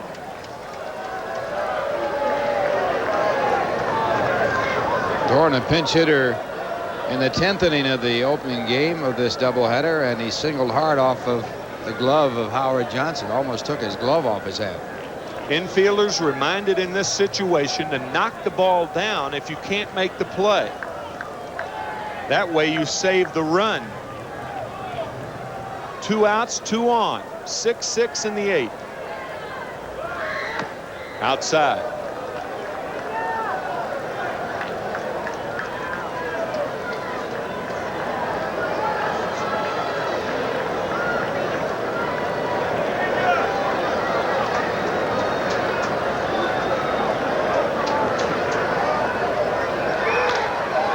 Foul back, 1-1 to Doran.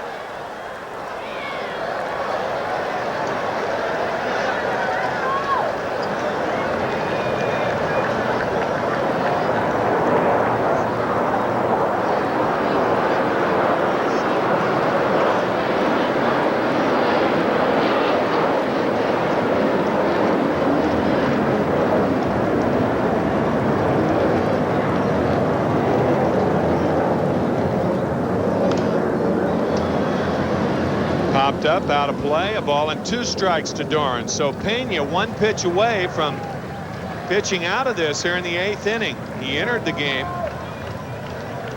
with runners on first and second and nobody out. Glenn Wilson popped up trying to bunt, and Terry Poole struck out, and now it's a ball and 2 strikes to Bill Doran.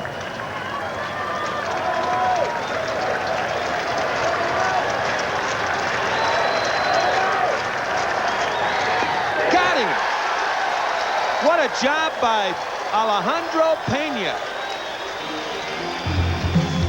The Astros strand 2. It's still 6-6, mid-8th. We'll be back after this from AT&T.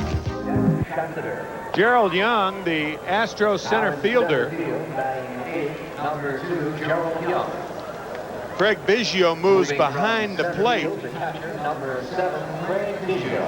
And on the mound, Dan Schatzeder. 1-0 on the year with no saves, an earned run average of 1.26. He's walked 3, struck out 8, given up 13 hits in 14 1/3 innings. Veteran left-hander. So Gerald Young will be the 8th place hitter if you happen to be keeping score at home. I don't know if many folks do that anymore. Gregg Biggio moves behind the plate.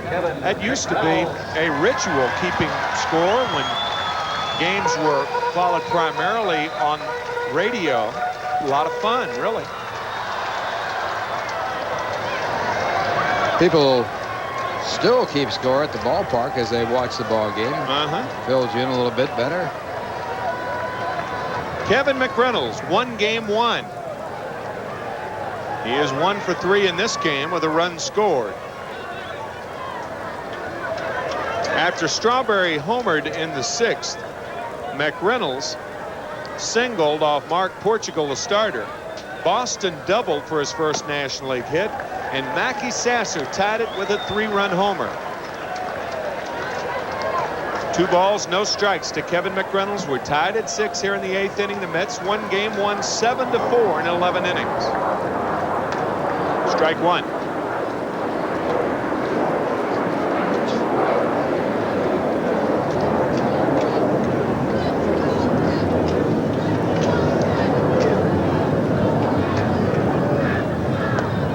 Ball 3 to McReynolds.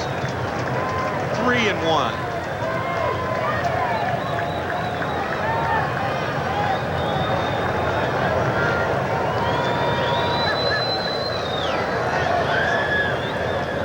This one hit deep to left, way back, out of here.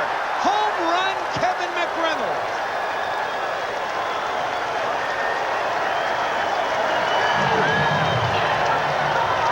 The Mets lead it 7-6.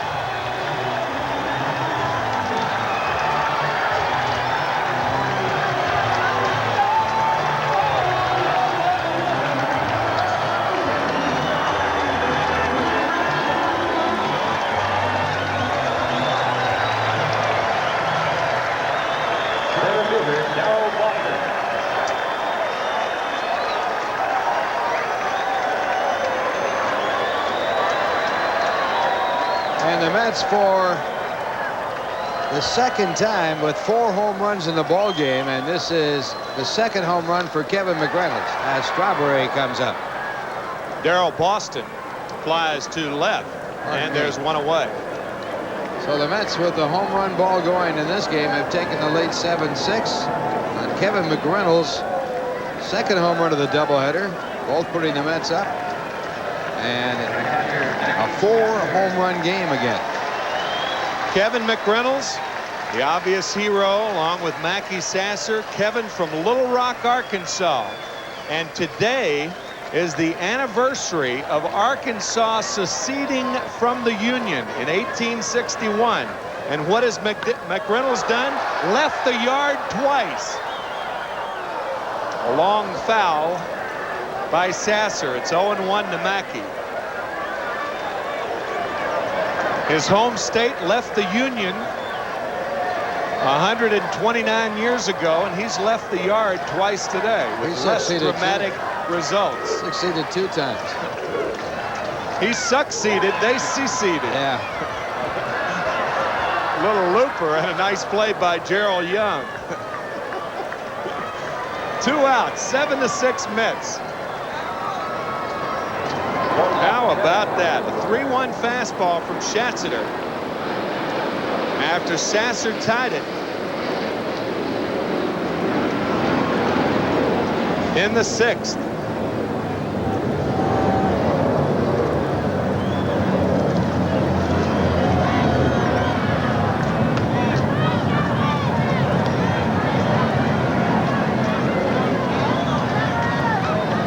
Phenia, the on-deck batter, a chance to pick up a victory.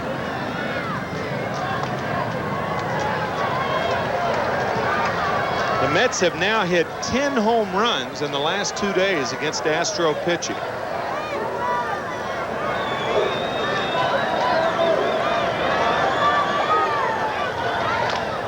Little tapper fielded by Schatzeder, but the damage is done. McReynolds strikes again. 7-6 Mets after 8. We're back after this from the New Jersey Bell Yellow Pages.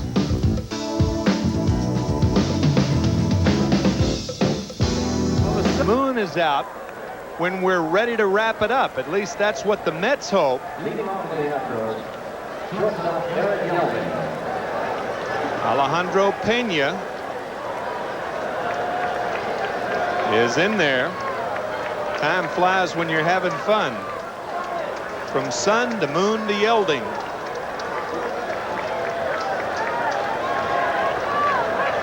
Eric 1 for 3 in this game.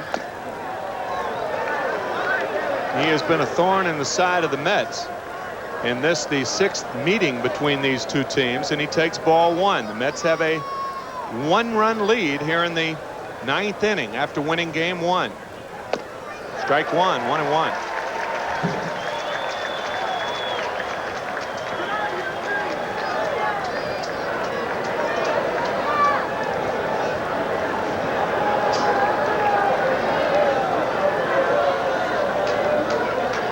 Strike 2. Pena entered the game in the 8th inning with 2 on and none out. Glenn Wilson popped up in foul territory, a bunt attempt, and then Pena struck out pinch hitters Terry Poole and Bill Doran.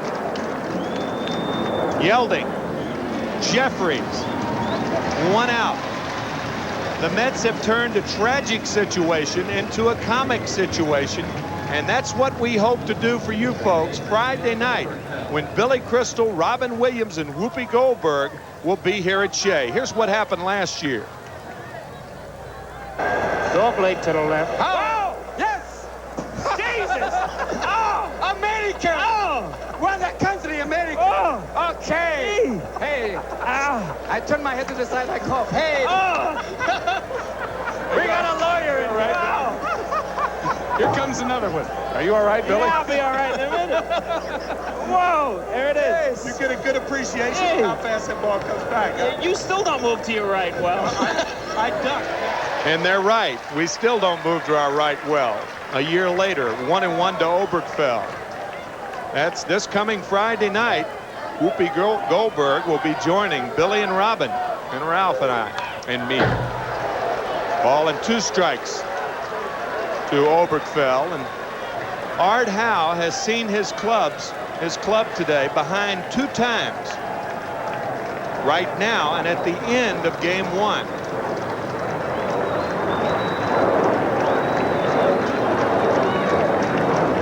One and 2 to Obergefell. Outside 2-2. Think about that. The Mets never had the lead until the game ended in 11 innings of game 1. And in 8 innings of this game.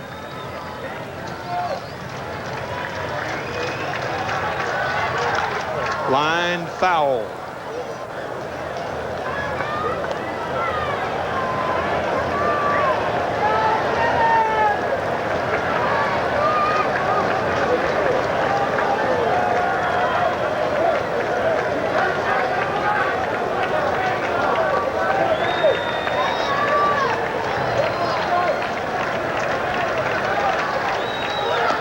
Outside, ball 3. 3-2 to Obergefell.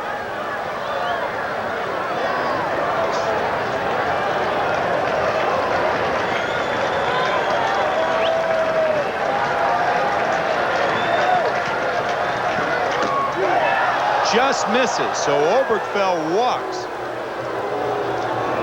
What a day he has had. That's the 6th time Obergefell has been on base. He also has a 3-run homer. Couple of runs scored in this game. We're going to have a pinch runner. It looks like Casey Candell will be the pinch runner for Obergefell. Ladies and gentlemen, Candell in there. for Ken Obergefell, number 1, Casey Candell. And Craig Biggio will be the batter. Now batting. Biggio catcher, 1 for number 4. 7, He's the Gregg Houston Jerreries. catcher. He started this game in center. He's had a very active day. Got to really watch him here because he likes to bunt, and he'll bunt in this situation for a base hit.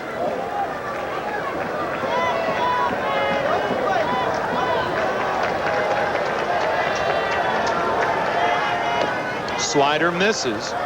It's also a hit and run situation. Glenn Davis is on deck. The Mets leading 7-6 here in the 9th. John Franco up and throwing.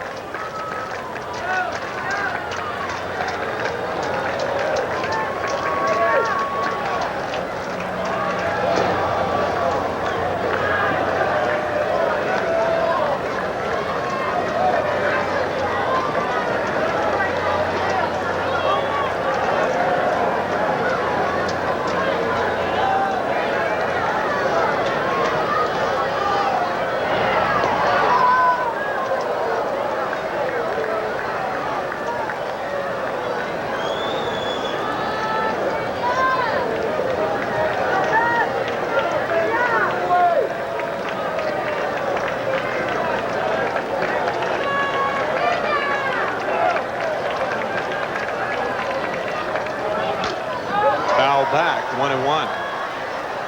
You see Pena throwing more to first base tonight. He came in the game on Thursday night in the 8th inning, and the Cincinnati Reds ran wild with Alejandro on the mound. So he's a little more deliberate in his throws to home tonight.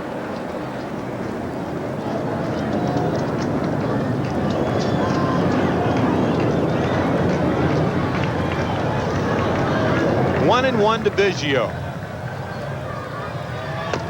Strike 2. Ball and 2 strikes to Craig.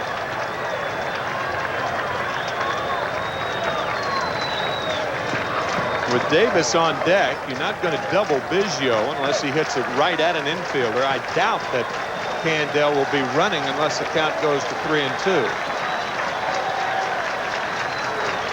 We'll see. There he goes. Slider misses, and Candel steals it. How about that? So Candel with the stolen base. That's his first of the year. Pretty aggressive, don't you think, Ralph? Very aggressive right here. It's a pitch out of the strike zone, a split finger fastball. The Mets get a break as he does go too far, and it's a strike call for strikeout. For a strikeout. And here you see Candel get his first stolen base of the year. That puts a tying run at second. Leaves first base open, and the batter coming up is Glenn Davis. And the book says you don't put the winning run on an intentional walk here, but Davis is dangerous. Fastball is high. Davis is 0 for 6 on the afternoon. So we'll see. You just got to pitch to him in some situations. I know what you're saying. On deck batters, Ken Caminetti. Now he's a switch hitter. Franco's warming. Ball and no strikes to Davis. 2 outs here in the 9th.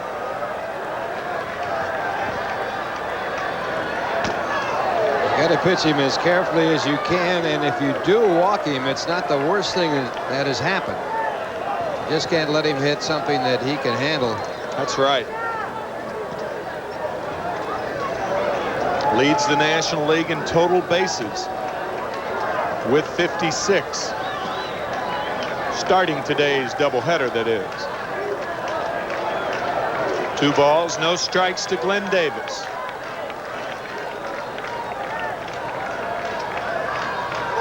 Fastball fouled back right below us. 2 balls and a strike. I mean, he had a pitch to hammer then. Fastball that was up, a pitch you can drive out of the ballpark. He has 7 home runs. Tied for the lead in home runs in the National League, and he got that fastball and fouled it back. Tell you, he's 0 for 6 on the afternoon. You don't know whether he's due or he's in a slump. Or he's in a slump. We'll find out.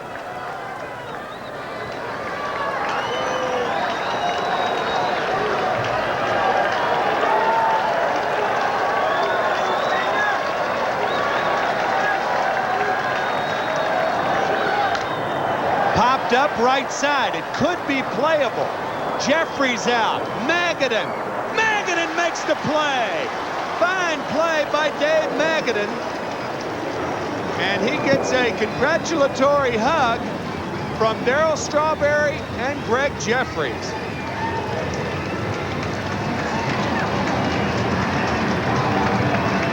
What a victory and victories for the New York Mets. They won the first game 7-4 in 11 innings. Alejandro Pena comes through with a brilliant performance in game 2 to pick up the win. Kevin McReynolds, the hero in both games, a 3-run homer, his 3rd of the year in game 1, a solo shot in game 2. We certainly hope you have enjoyed the doubleheader here on Channel 9, because we've surely enjoyed bringing it to you. We'll be back with a further wrap, and don't forget, Kiner's Corner coming up. We'll be back with a wrap-up right after this from Tropicana. Story of 2 Macks after the first game was the story of 1 Mack. McReynolds winning it in game 1 with a 3-run homer in the 11th. And after Mackey, Sasser ties it in the 6th inning, 3-run homer. Kevin McReynolds again in the bottom of the 8th inning with a solo shot. So Kevin McReynolds, the winner of both games 1 and game 2. And he's our Budweiser player of the game. Actually, player of the games, because he was the hero with the game-winning hit in both games. So Kevin McReynolds, the player of the guest on the show, the man who put the Mets over the top, and that is Kevin McReynolds. We'll return to talk with him right after this message from Bud Light. Both games won by Kevin McReynolds on home runs. And Kevin, according to our resident historian, Tim McCarver, this is the anniversary of the day that Arkansas succeeded from the Union. And you're from Arkansas, Little Rock, as a matter of fact. Did you know that? I didn't know it until you just said it. Sure didn't. Well, you succeeded. Not succeeded, but succeeded. And you really came through at the right time. In the 11th inning, let's take a look on the videotape replay as Kevin McReynolds comes up here with 2 men on. Johnson had been walked intentionally before, and that's Dave Smith. Well, it was a changeup. He was behind the count, and I hit the ball pretty good, and I didn't know if it was going out the way the left fielder was chasing it, but I got out of there and made a winner of John Franco after a rough, I think it was the 11th inning. 11th inning is right, and that was a 3-run home run, your 3rd home run of the year. And then in the 8th inning, the final at bat for the Mets, as it turned out, you came up against Dan Schatzeder, and this one coming off a 3-1 fastball. It was a fastball right out of the heart of the plate, and I hit that ball pretty good. I knew where it was going when I hit it. No doubt about that one. Not at all. Well, Kevin, this has been probably the most exciting day the Mets have had this year, and probably as exciting as anything they had last year, and you were a part of it, a doubleheader win. And, of course, the Mets got off to that slow start, and the enthusiasm on the Mets today was certainly interesting to see and fun to see. Well, there is certainly some fireworks at the end of the first game, and we came out kind of blah in the second game, but a big 3-run home run from Mackey, Sasser, and you know, those are the types of things we really need to do to turn something around. Not just a 1-0 game, but something where we have to come from behind and really have to struggle to get a win, and we did that, and we did it in both games, and hopefully that's going to get us over the hump. Well, I think that certainly is a turning point for the Mets this year, and of course the home runs coming at the right time, and the Mets, of course, lead the National League in home runs, and you're off now to a fine start. You have hit in 14 of your last 15 games and hitting extremely well over those 15 games. Well, the last 3 or 4 days, I felt like I'm starting to approach the pitchers a lot better. I'm seeing the ball better. I feel like I'm getting better rips, and consequently, I started hitting the ball harder. Even some outs have been hit hard. And it's one of those things where I haven't got off to a good start, but now I feel like things are starting to come into place, and hopefully I can be a force to be reckoned with. Well, you certainly were a force to be reckoned with here today, and congratulations on a great doubleheader, and also thank you for coming on. All right, my pleasure, Ralph. Kevin McReynolds, and we'll return right after this message from NatWest Bank.